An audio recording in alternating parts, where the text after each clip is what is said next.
अभी आपने आदिल कादरी का शार्क टैंक में एपिसोड आया है, उसमें आदिल कादरी ने बोला है कि इस इंडस्ट्री का गुंडा मैं हूँ। तो आपको क्या लगता है इस इंडस्ट्री का गुंडा कौन है? अरे भाई वो पैदा ही गुंडा हुआ था।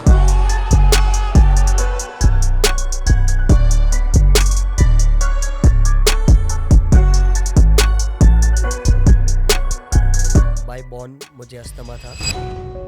2005 में मैंने स्कूल लीव किया था। मिडिल क्लास फैमिली थी, जो भी माँ बाप ने कमाया था सारा मेरी मेडिसिन में सब में खर्चा कर दिया। बैठ भी नहीं सकता था मैं, और वो सांस लेने में तकलीफ होती थी। 2-3 बार ऐसा हुआ कि डॉक्टर ने मना कर दिया था कि अभी ये नहीं बचेगा, इसको लेके जाओ घर पे। बचेगा नहीं। हाँ, नहीं बचेगा। बट सबसे पहले तूने विनीता को हक क्यों नहीं किया? कैसे शुरू हुआ? पापा परफ्यूम की अत्तर की कंपनी में जॉब करते थे। 2018 में सेंस तो बन ही नहीं रहा था कि ऑनलाइन कोई परफ्यूम कैसे खरीदेगा। मेरे को लोग बोलते थे आदिल कादरी नाम नहीं चलेगा, लेकिन मेरे को कहीं ना कहीं था कि चलेगा, हम चलाएंगे इसको। जैसे नमिता मैम ने बोला कि वो स्ट्रांग है, तो स्ट्रांग होगा तभी तो लोगों को पता चलेगा कुछ लगा है। आदिल यार, तूने कुछ स्टोर्स भी अभी खोले हैं अपने? हाँ, अपने टोटल स्टोर्स है इंडिया में। रेवेन्यू ग्रोथ कैसी रही है कंपनी की? 19 में लाख के आसपास होगी, 20 आया, करोड़ किया, और से टारगेट है। तू अपने ग्रीवेंसेस पढ़ता है? मैंने कभी किसी फाउंडर को उसके ग्रीवेंसेस पढ़ते हुए नहीं देखा। क्या तेरे प्रोडक्ट उतने अच्छे हैं जितनी तेरी मार्केटिंग अच्छी है? मार्केटिंग में बंदा मजबूत है, बेच लेगा कुछ भी। यूट्यूब पे जो मची हुई है ना बवाल, एनालिसिस कर रहा था बंदा, अलग तो जैसे तैसे कर दिया। अरे भाई, जैसे तैसे नहीं किया, करके दिखाओ। तेरे को पता है ना ये सब स्कैम है। भाई क्या करेगा कोई भी बंदा यूट्यूब पे अगर ज्ञान दे रहा है, तो पहले तो ये देखो कि उसने क्या फोड़ा है। कुछ भी है, लक्षद्वीप बोलो, मालदीव्स ले लो, अपने को खोलना है रिटेल। जिधर ट्रेंडिंग सिटी आएगा उधर अपने को आदिल का देगा। आदिल भाई, थैंक यू सो मच यार, बिकॉज एक तो बैठने के लिए, आने के लिए, करने के लिए, बट मोर देन दैट यार, for inspiring millions of Indians. और बहुतों को तेरी स्टोरी नहीं पता। आज हम तेरी स्टोरी भी अनकवर करेंगे, और बहुत सारी बातें वो भी करेंगे जो यूजुअली तेरे से कोई नहीं करता होएगा।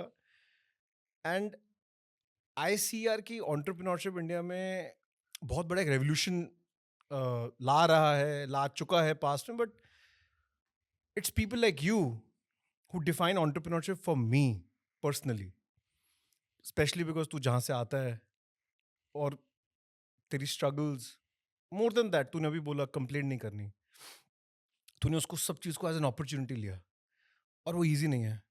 इनफैक्ट बोलूँगा कि बहुत मुश्किल है। बट सबसे पहले सबके लिए ये बता यार कि तूने विनीता को हक क्यों नहीं किया? सबसे पहले तो भरत भाई, थैंक यू सो मच, आपने इनवाइट किया अपने पॉडकास्ट पे। और हाँ, विनीता को हक नहीं किया। दो चीज़ है, एक इंडियन कल्चर है, ऑब्वियसली एक मुस्लिम कल्चर है, हम लोग विमन को हक वगैरह नहीं करते, उस वजह से मैंने मना किया उनको। और एक अपना एक इंडियन कल्चर भी है कि हाँ, हाथ मिलाओ, यहाँ तक सही है, इससे समझ ज़्यादा गया, नहीं करना। समझ गया, समझ गया, उस पे आएंगे। बट यार आदिल यार, सबसे पहले तेरी जर्नी में तो एक छोटे से टियर 3 सिटी बोल सकते हैं टियर उसको, 3। टियर 3 सिटी से आता है, और बहुत कम एंटरप्रेन्योर्स हैं जो टियर 3 सिटी में ड्रीम करते थे। तेरे बाद में भी बहुत लोग करेंगे, बट कैसे ये जर्नी शुरू हुई, और तेरा थोड़ा सा अर्ली चाइल्डहुड के बारे में थोड़ा सा बता यार। चाइल्डहुड के शुरू से स्टार्ट करते हैं। तो शुरू में बाय बॉर्न मुझे अस्थमा था। तो पेरेंट्स लोगों के लिए ये, मतलब मेरे मदर फादर के लिए बहुत बड़ा एक प्रॉब्लम साबित हुआ कि मतलब डेली हॉस्पिटल जाना पड़ता था, और डॉक्टर से मिलना पड़ता था, बार बार तबीयत बिगड़ जाती थी। तो चलते चलते आगे बढ़ते गए, मतलब जैसे जैसे एज हुई, एक टाइम आया, स्कूलिंग स्टार्ट हो गई। नॉर्मल लोगों की तरह ही मेरा भी था, ट्यूशन जाना, स्कूल जाना, स्टडीज़ करना। लेकिन मेरे साथ ये हो रहा था कि स्कूल गया हूँ तो 1-2 घंटे में फिर तबीयत बिगड़ी है, फिर ऑफिस वाले फ़ोन करते हैं पेरेंट्स को, तो फिर कोई लेने आता था, और फिर घर पे जाना पड़ता मतलब था। ग्रेड 3 अस्थमा था, ज्यादा था? सीवियर था एकदम, सिवियर अस्थमा मतलब था? सीवियर था। तीन डेली चार बार प्रॉब्लम होती थी? हाँ, डेली होती थी, और रहती थी साथ में। जैसे अभी मैं बैठा हूँ तो कभी कभार मेरे पास जेब में इन्हेलर है, कभी कभार ज़रूरत पड़ गई 1-2 दिन में या कभी, तो वो ले लेता हूँ। वो भी महसूस होता है कि अटैक आ रहा है थोड़ा बहुत। तभी ऐसा था कि सारा दिन रहता है, मतलब बैठ भी नहीं सकता था मैं, और वो साँस लेने में तकलीफ़ होती थी। उस टाइप का था। और वो बहुत ज़्यादा सीवियर था। तो स्कूल्स वगैरह भी उसकी वजह से सही से कंप्लीट नहीं हुई। जाता था मैं, वापस 1-2 घंटे में आ जाना पड़ता था। और इतना सीवियर था कि 2-3 बार ऐसा हुआ है कि डॉक्टर ने मना कर दिया था कि अभी ये नहीं बचेगा, इसको लेके जाओ घर पे। तो ह बचेगा नहीं। हाँ, नहीं बचेगा। ऑक्सीजन वगैरह लगा दिया था और पेरेंट्स को बोल दिया था कि नहीं बचेगा। तो हमारे एक डॉक्टर थे सूरत में जो मेरा ट्रीटमेंट करते थे, और नए-नए मतलब उनकी प्रैक्टिस स्टार्ट हुई थी, यंग थे वो। वो उनको बहुत भरोसा था कि नहीं, ऐसा तो नहीं हो सकता। तो वो सूरत से आए थे, मुझे अभी भी याद पड़ता है। सूरत से बिल्लीमोरा, हमारा जो बिल्लीमोरा सिटी है, टाउन है, 1.5 घंटे का रास्ता है, 1.5-2 घंटे का। ट्रेन आती-जाती रहती है। वो ट्रेन में आए थे, उनको पता चला, फ़ोन का टाइम था तभी। तो फ़ोन किया उनको, वो आए खुद लेने, और यहाँ से उन्होंने सारा मैनेज किया, एम्बुलेंस ये वो सारा, और वो लेके गए कि मेरे रिस्क पे है, मैं देख लूँगा क्या होता है, कुछ नहीं होगा। सूरत ले गए। सूरत लेके गए, वहाँ फिर उन्होंने ट्रीटमेंट किया और वो सब है। तो ऐसा 2-3 बार हुआ कि एकदम तो बेटर कैसे हुआ ओवरऑल? एज के हिसाब से एज हो के गया। साथ? हाँ, एज बढ़ती एज से धीरे-धीरे अच्छा होने लगा। जैसे-जैसे एज बढ़ी, वो नॉर्मल होता गया। लेकिन शुरुआत में बहुत ज़्यादा तकलीफ थी, और पेरेंट्स के लिए भी बहुत इश्यू होता था इसमें। स्कूल स्कूल कैसे मैनेज करता था फिर? क्योंकि स्कूल में तो रेगुलर रह ही नहीं सकते ऐसे। स्कूल यही होता था कि गए हैं, किसी दिन कोई दिन पूरा कर लिया तो कर लिया, वरना ज़्यादातर यही होता था कि 1-2 घंटा हुआ तो तकलीफ बढ़ जाती थी। बेस्ड ऑन कैसा वेदर है, अगर विंटर है तो विंटर में ज़्यादा तकलीफ होती है, ठंड में। फिर पॉल्यूशन कैसा है, मतलब कुछ धूल मिट्टी ज़्यादा है तो हो जाता था। तो तो मतलब प्रिंस लाइफ में स्टार्टिंग में काफ़ी रिस्ट्रिक्शंस थी, क्योंकि अगर तेरे को सिवियर अस्थमा है तो बहुत सारी चीज़ें जो एक नॉर्मल एक तेरे साथ वाले बच्चे कर पाते होंगे, तू नहीं कर पाता था। नहीं होता स्पोर्ट्स था। में कोई पार्ट नहीं ले नहीं पाता होता था होगा। वो क्रिकेट वगैरह में, अगर मुझे खेलना है तो, क्योंकि उसमें भागने से सांस फूल जाती है, भाग नहीं सकते थे, तो क्रिकेट वगैरह नहीं अच्छे से हुआ है।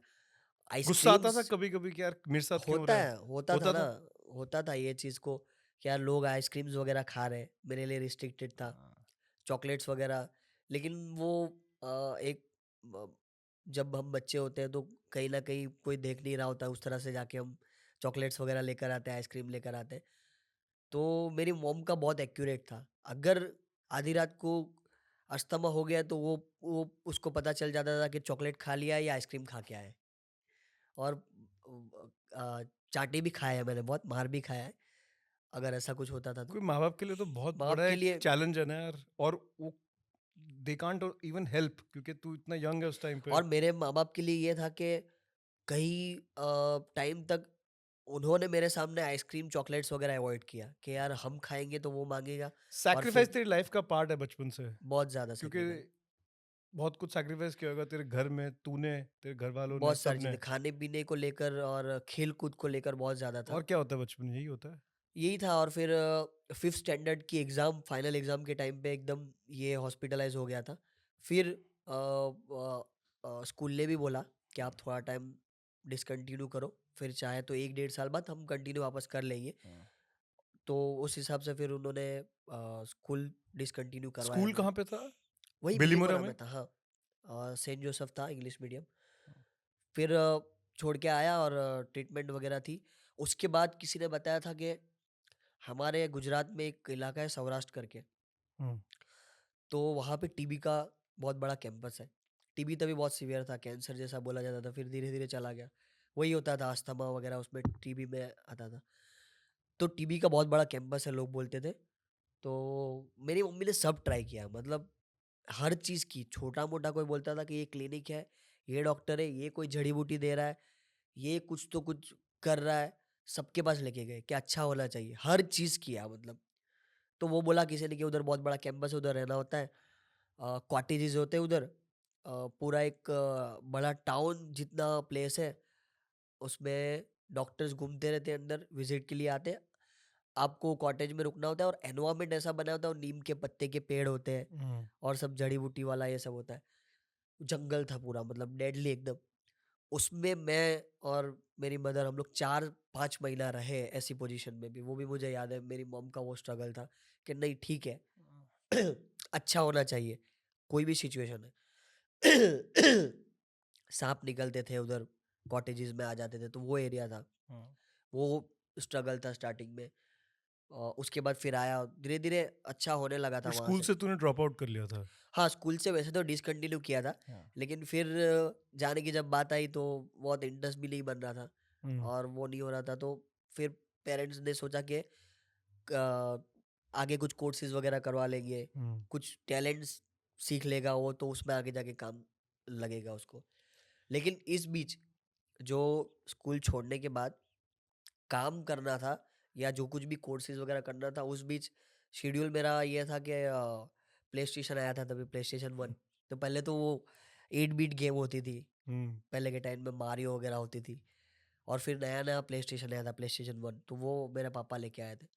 तो वही रूटीन होता था, सुबह उठो, प्ले स्टेशन खोलो, और तभी वो टीवी होते थे, पोगो होता था, हाँ, निकिलोडियन होता था, कार्टून नेटवर्क होता था। हाँ। बस ये शेड्यूल था, सारा दिन यही काम करना है, रात को सो जाना है। तो जिसको बोलते हैं मजे की लाइफ, बच्चे के मजे लिए की तो लाइफ यार थी। और एक पढ़ाई तो करनी नहीं है। एक बच्चा है, उसको कोई जिम्मेदारी नहीं है, हम्म, ठीक है, 8-10 साल का, और स्कूल नहीं जाना है। सबसे बड़ा तो जब स्कूल के लिए मना किया तो सबसे बड़ा तो वो मजे वाला था कि यार स्कूल नहीं जाना है, हम्म। सुबह उठ के, या डांट नहीं खानी किसी की, या स्टडी नहीं करना है। तब आपको पता नहीं होता ना कि आगे जाके आपको कितना जरूर पड़ेगी स्टडीज की, ये वो आप। तेरे को कभी लगा है, महसूस हुई है कमी? होता है कभी कभी, कभी कभी नहीं होता है कब लगता होगा तेरे को? कुछ किस चीज़ों में। सिचुएशन में तेरे को लगता होगा कि तेरे को स्कूल मिस किया है? कभी कभार बहुत सारी सिचुएशंस में, मतलब मेजोरिटी नहीं लगता है, हाँ। हो जाता है। मतलब एक मेन चीज़ जो मेरे को काम लगा 5th स्टैंडर्ड तक पढ़ के, इंग्लिश आ गया था। तो अभी सबसे बढ़िया वो काम लग रहा है कि इंग्लिश आ रहा है। वरना अगर मैथ्स की बात करो, मैथ्स मुझे हाथ पे नहीं आता, कैलकुलेटर निकालना पड़ता है। धीरे धीरे रियलाइज हुआ, इंडिया में सारे लोग कैलकुलेटर निकाल के हिसाब कर रहे हैं भाई। जो 12वीं कॉलेज करके आया, तो कुछ चीज़ें ऐसी होती है ना, स्टार्टिंग में हम सोचते हैं यार हमारे साथ ही है, यार मैं इतना पागल हूँ या मैं बेवकूफ़ हूँ। लेकिन लोगों को देख के लगता है नहीं, सारी हमारी लाइन में ही है। अगर मैं कैलकुलेटर खोल रहा हूँ तो सारे खोल रहे हैं भाई। किसी दुकान में जाते थे, वो भी बंदा कैलकुलेटर खोल रहा था। तो टेबल्स वगैरह मुझे नहीं आए अभी तक, मल्टीप्लिकेशन नहीं आता, डिवाइड वगैरह में नहीं आता इतना सब, मोबाइल खोल लेते हैं। तो धीरे धीरे ये सब चीज़ें रियलाइज़ होना स्टार्ट होता है। पहले शुरुआत में लगता था, इंग्लिश अगर किसी के सामने बोलना था नहीं होता था, तो ऐसा लगता था यार मिस आउट कर रहा हूँ। फिर धीरे धीरे पॉडकास्ट, बुक्स, वीडियोस, ये सब देख के इंग्लिश अच्छी हो गई। मैथ्स में ऐसा होता था, फिर रियलाइज़ हुआ मतलब जुगाड़ ही निकालता है इंडियन, क्या हम्म, करता है जुगाड़ निकालता है। हाँ। अगर वो कुछ चीज़ उसको प्रॉब्लम कर रही है और वो वहाँ तक नहीं पहुँच रहा है, तो माइंड बना लेता है कि भाई छोड़ो, सीखने से अच्छा कैलकुलेटर है ना, काम कर रहे हैं ना। बट तेरा ये जो पूरा का पूरा जर्नी था, मतलब एक एज अ यू नो बच्चा, एज अ किड, तेरा ये बहुत ही अनयूजुअल है। बिकॉज कोई पढ़ाई ना करे और इतने साल, मतलब होम स्कूल भी नहीं किया, कुछ पढ़ाई नहीं भी नहीं किया, करी, कुछ नहीं किया। तो तेरे को लगता है कि कहीं ना कहीं has that contributed to you becoming an entrepreneur and the way you have done it? क्योंकि तो entrepreneur Adil Qadri the brand today is only recent, उससे पहले बहुत तूने शुरू कर दिया था। तो कहीं ना कहीं वो रीजन है, या कहीं ना कहीं उसने तेरे को हेल्प किया है टू थिंक डिफरेंटली? हाँ, ये मैं मानता हूँ कई बार कि जो जल्दी स्कूलिंग छोड़ा ना, तो मैं आगे था लोगों से। मतलब प्रैक्टिकल लाइफ में? प्रैक्टिकल लाइफ में आगे थे ना। अब मैं 5 से छोड़ के बैठा हूँ, कंप्यूटर आ गया, एक्सपेरिमेंट कर रहा हूँ, कोर्सेज जल्दी कर रहा हूँ, जबकि मेरे साथ वाले अभी 10-11वीं तक पहुँचे, ज़्यादा से ज़्यादा कॉलेज जाएंगे, कॉलेज से कुछ डिप्लोमा करेंगे, कुछ भी करेंगे। लेकिन मेरा ये था कि फिफ्थ, फोर्थ फिफ्थ में स्कूल छोड़ा है, एक आध डेढ़ साल घर पे बैठा हूँ, मन नहीं लग रहा था। फिर मैंने सामने से बोला कि यार कुछ कोर्सेज वगैरह करवा दो। मेरे पेरेंट्स का ये नहीं था कभी भी कि पैसा कमा के घर में देना है। उनका ये था कि ज़िंदगी भर अगर घर में बिठा के खिलाना है तो हम करेंगे, अगर जान बच गई है तो। बस हम्म, उनका यही गोल था। उनको हम्म, उम्मीद तो थी नहीं कि क्या ये कमाएगा, क्या जाएगा, बीमार है तो। लेकिन एक घर में बैठकर बोरिंग हो रहा था यार, गेम खेलोगे कितना, कितना टीवी सही बात देखोगे। है। और पापा ने तभी कंप्यूटर ला के दिया था, मुझे याद पड़ता है HCL के कंप्यूटर आते थे, बड़ी स्क्रीन वाले, वो ला के दिया था। तो उस पे मेरा ये था कि मैं एक्सपेरिमेंट करता रहता था। और तभी ना गेम्स की सीडी मिलती थी, सॉफ्टवेयर्स की भी सीडीज आती थी, शायद वो नहीं पता होगा या पता है। गेम्स की सीडी तो लाते थे, सॉफ्टवेयर्स की भी आती थी अलग अलग तरह हाँ की। बिल्कुल। टेक्स्ट एंड स्पीच का तभी होता था, आज लोगों को रहा यार AI। तभी मेरे को याद है कि टेक्स्ट एंड स्पीच का एक सॉफ्टवेयर आया था, हम्म, हम कुछ भी लिख रहे हैं वो बंदा बोल रहा है। फिर एक मॉर्फिंग का एक एप्लीकेशन आया था, आप फोटो फोटो डाल दो और वो सेट कर दो आंख वगैरह सारी, तो कुछ भी बुलवाना चाहो तो फोटो बोलेगा। तो हम्म। वो सब एक्सपेरिमेंट हम लोग कर रहे थे। तो बेसिकली तूने बहुत जल्दी जो स्किल्स होती हैं, स्किल्स स्पेशली स्किल्स स्किल्स तूने बहुत जल्दी सीख ली, जो आज आप देखोगे कोई हायर थोड़ा ना करता है डिग्रीज के लिए, लोग स्किल्स के लिए हायर कर रहे हैं और स्किल्स के लिए ही काम कर रहे हैं। बट तूने वो बहुत जल्दी शुरू कर दिया था। कौन सा साल था यार ये रफली? ये याद नहीं पड़ता है, मतलब मैंने अभी, मोटा मोटा 90s, लेट 90s? मुझे याद नहीं था, लेकिन मैं शार्क टैंक पे जाने से पहले मैंने लिविंग सर्टिफिकेट निकलवाया कि यार पूछेंगे तो क्या बोलूंगा, मुझे तो याद ही नहीं था। तो उसमें पता चला था कि 2005 में मैंने स्कूल लीव किया था, हम्म। 2005 में छोड़ दिया था मैंने। Bilimora is known for something, कुछ है चीज इसके लिए? नथिंग, बिल्ली मोरा में आदिल कुछ नहीं है। कादरी के लिए तो है ही अब नोन, आदिल बट कादरी के अब है। लिए, आदिल कादरी के लिए अभी है बिल्ली मोरा, दो चीज़ों के लिए। एक तो आदिल कादरी के लिए अभी हो गया, और बुलेट का भाई स्टॉपेज आ रहा है यहाँ पे। तो ये अच्छा, दो चीज़ के लिए अभी इंडिया बिल्ली मोरा को पहचानेगा कि एक तो आदिल भाई इधर है और एक स्टॉप इधर है क्या बुलेट का। बात है, क्या बात है। बाकी ऐसा बट ऐसा कोई एंटरप्रेन्योरशिप का कुछ चलन है वहाँ पे? नहीं है, एंटरप्रेन्योरशिप का नहीं है, धंधादारी दुकान चलता है।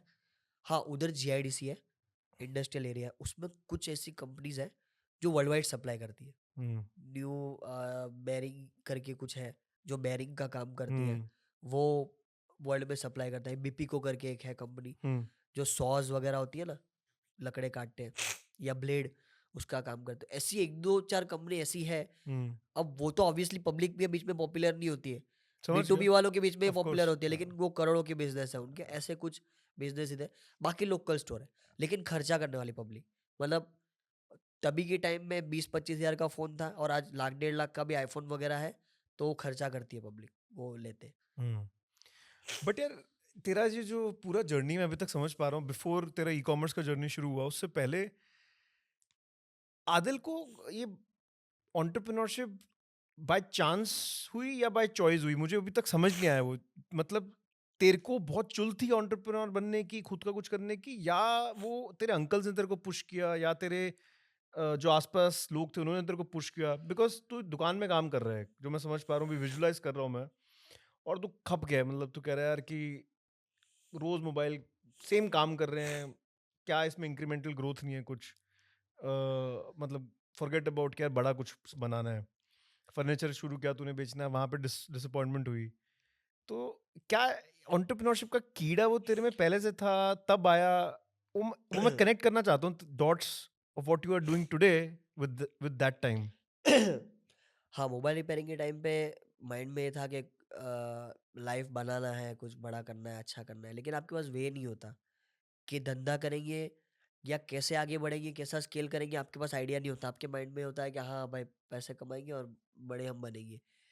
लेकिन ये जो फर्नीचर कंपनी में मैंने स्टार्ट किया ना, वो जो अंकल थे ना, वो उनका माइंड एंटरप्रेन्योरशिप वाला था। तो मोटिवेशन सेमिनार्स में लेके जाते थे, साथ अच्छा। में बिठा के सारी बिजनेस टर्मिनोलॉजी बताते थे। बहुत सारी चीज़ें उनसे सीखा हूँ मैं, प्रोस्पेक्टिंग सस्पेक्टिंग उनसे सीखा हूँ, क्योंकि उनका एक ग्रोथ माइंडसेट था। वो, उनकी एक आदत थी कि कोर्सेज करते रहते थे बिजनेस के, और हम्म, वो मोटिवेशन सेशंस वगैरह में जाते रहते थे। तो जब मैं उनके यहाँ जॉब पे लगा, तो हम लोग को भी लेके जाते थे एज अ स्टाफ को कि आप लोग देखो, मोटिवेट हो जाओ आप लोग और कुछ काम करो, ये हम्म, वो।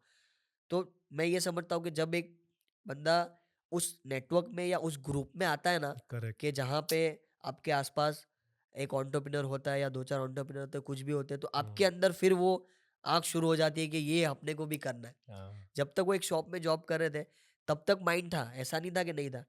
लेकिन वो रिपेयरिंग मोबाइल कर रहा था, तभी मेरे माइंड में था कि मेरे को शॉप खोलना है। शॉप भी ढूँढने लगे थे हम लोग, सारा वो मिल नहीं रही थी। जब एसईओ में आया तभी शॉप वॉप ढूँढना हमने स्टार्ट कर दिया था कि अपना करें। हम्म, लेकिन तभी वही था कि शॉप करना है।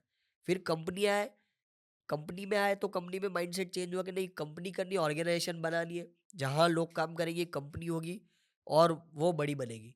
तो हम्म, सबसे बड़ी चीज़ यही होती है कि नेटवर्क का और एक ग्रुप का बहुत बड़ा इसमें हिस्सा होता है कि आप किन लोगों के साथ बैठ रहे हो, किन लोगों के साथ उठ रहे हो। तो वही आपका जो क्वेश्चन था कि कैसे एक माइंड में आया, तो जहाँ मैं जॉब करता था उनका माइंड ग्रोथ माइंडसेट था। समझ गया। उनसे बहुत सारी चीज़ें मैं सीखा हूँ। गोल्स कैसे बनाते हैं, हम्म, बड़े गोल्स रखने चाहिए दुनिया में, और बड़ी सोच रखनी चाहिए। कैसे आप आदमियों को ट्रीट करते हो, आपके एम्प्लॉयज़ को कैसे हम्म। ट्रीट करते हो, वो कितने वहाँ लोग से। थे तेरे आसपास वहाँ पे उस कंपनी में? बहुत ज़्यादा नहीं था, बड़ी कंपनी नहीं थी, लोकल शॉप वाली कंपनी थी। हम्म। 3-4 शॉप थी बट उनकी। बढ़िया लीडर के साथ थी, बढ़िया लीडरशिप बढ़िया थी। लीडरशिप बढ़िया और थी। 4-5 8 आदमी थे ऑफिस में। हम्म, बाकी लेबर्स में ज़्यादा थे, क्योंकि फर्नीचर हम्म, का काम होता है तो लेबर्स हम्म। का ज़्यादा काम होता तेरे को है। क्या लगता है राधन, टियर 3 में सबसे बड़ा गैप क्या है? एंटरप्रेन्योरशिप क्यों नहीं इतना चलन है, क्यों नहीं इतनी फॉलोअरशिप है वहाँ पे? क्या मुझे एंटरप्रेन्योर बनना है? अभी ऑब्वियसली शार्क टैंक ने बहुत कुछ चेंज कर दिया है ग्रास रूट लेवल पे, बट तेरे को क्या लगता है यार, मतलब कैसे टियर 3 में बदलाव लाया जा सकता है? Because you are a product of that environment. Tier 3 में यही बात है कि आपके आसपास एंटरप्रेन्योर नहीं होते हैं, तो आपको भी वो सोच माइंड में नहीं आती है। हम्म, देखो, जब आप कुछ कर रहे होते हो ना, आप उसमें कंफर्टेबल, आपको लगता है यही मजे की लाइफ है, यही दुनिया है मेरी। यही दुनिया है, हम्म, जब तक कि आपने बाहर की दुनिया नहीं देखी है। हम्म, फिर सेम शार्क टैंक आता है, लोग टीवी पे देखते हैं, माइंड खुलते हैं, और सेम हमारे साथ भी हुआ कि अब आदिल कादरी बिल्ली मोना से उठा है, तो हम लोग भी कर सकते हैं, तो हाँ, एग्जाम्पल सेट होता है। तो सबसे बड़ा टियर 3 में एंटरप्रेन्योरशिप का माइंडसेट वगैरह नहीं आना, उसका रीजन ये होता है कि आसपास में कोई है ही नहीं ना। है ही अब नहीं, हम जो रोल स्कूल में मॉडल नहीं है, हम लोग जो किसको स्कूल में देखोगे? पढ़ रहे थे, मैं पढ़ा या मेरा भाई, हम लोग जो स्कूल में पढ़े, वहाँ देखा जाता है कि ज़्यादातर डॉक्टर्स बने, इंजीनियर बने, या बहुत बहुत तो यूके यूएस सेटल हो गए। हम्म, ऐसा कोई बड़ा ब्रांड नहीं क्रिएट किया किसी ने कि जिसको लोग बोल सके कि यार ये हमारी सिटी का ब्रांड है, या, और हमको भी इसको देख के कुछ करना चाहिए। जबकि आप पुणे देखो, बेंगलोर देख लो, हम्म, या दिल्ली, चलो बेंगलोर की बात करेंगे तो उसको स्टार्टअप वो बोलते हैं। तो या टैक्सी में भी 2 बंदे अगर मिल जाते तो स्टार्टअप की बात करते हैं। तो हम्म। वो एक माइंड में वो बात बैठ जाती है बाजू वाले की। Adil bhai, I want to move to now your business, your e-commerce journey. तूने शुरू कैसे किया, क्या सोचा? क्योंकि बहुत कुछ बदल गया है 2015 से 2024 तक। कैसे शुरू हुआ? 2015 से 2018 आदिल कादरी शुरू हुआ। उस बीच बहुत इंटरेस्टिंग जर्नी है, बहुत इंटरेस्टिंग चीज़ें हुई है, बात करेंगे एक एक। तो वही मैं था उधर कि मैंने फर्नीचर की कंपनी से जॉब छोड़ा और अपना एक वेबसाइट ओपन किया, sharpdeal.net। शार्पडील, तब स्नैपडील चलता था, तो हमने सोचा हम शार्पडील लेके आएंगे, शार्प करके sharpdeal.net लेके आए। तो क्या बेचेंगे, तो पता चला कि भाई सूरत टेक्सटाइल का हब है। तब एक चीज़ चल रही थी कि कैटलॉग्स बनाते थे लोग, और उसके डिज़ाइनर को खड़ी रख के, साड़ी है या कुछ भी कपड़ा पहना के, और फिर वो लोग व्हाट्सएप पे उसको बेचते थे। हम लोग के यहाँ भी लोग, छोटे मोटे लोग करते हैं, और अभी तो बढ़ गया, तभी कम था। तो तब मैंने सोचा कि इसको properly as an e commerce करते हैं, वेबसाइट पे अपलोड करेंगे, ट्रैफिक लाएंगे, ये वो। तो वो sharpdeal.net पे, और उसी टाइम पे मेरे फादर जो थे वो जॉब करते थे, तकरीबन 20-25 साल उन्होंने अत्तर की कंपनी में जॉब किया, मेरे अंकल के यहीं पे।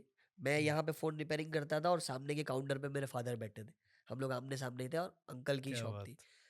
बात। मेरे फादर के इन लॉज की थी, मतलब। अच्छा। हाँ, मेरे फादर के इन लॉज थे वो लोग। उन क्या करते हैं, तो अब ये जब मैंने अपना प्रोजेक्ट स्टार्ट किया, तो मैंने उनको बोला कि आप अब जॉब छोड़ दो, हम्म, अभी अपने पास एक मंथली एडसेंस से फिक्स इनकम है, घर चलाने का कोई इश्यू नहीं है, अगर आप जॉब छोड़ दोगे तो अब हम मिलके कुछ करते हैं।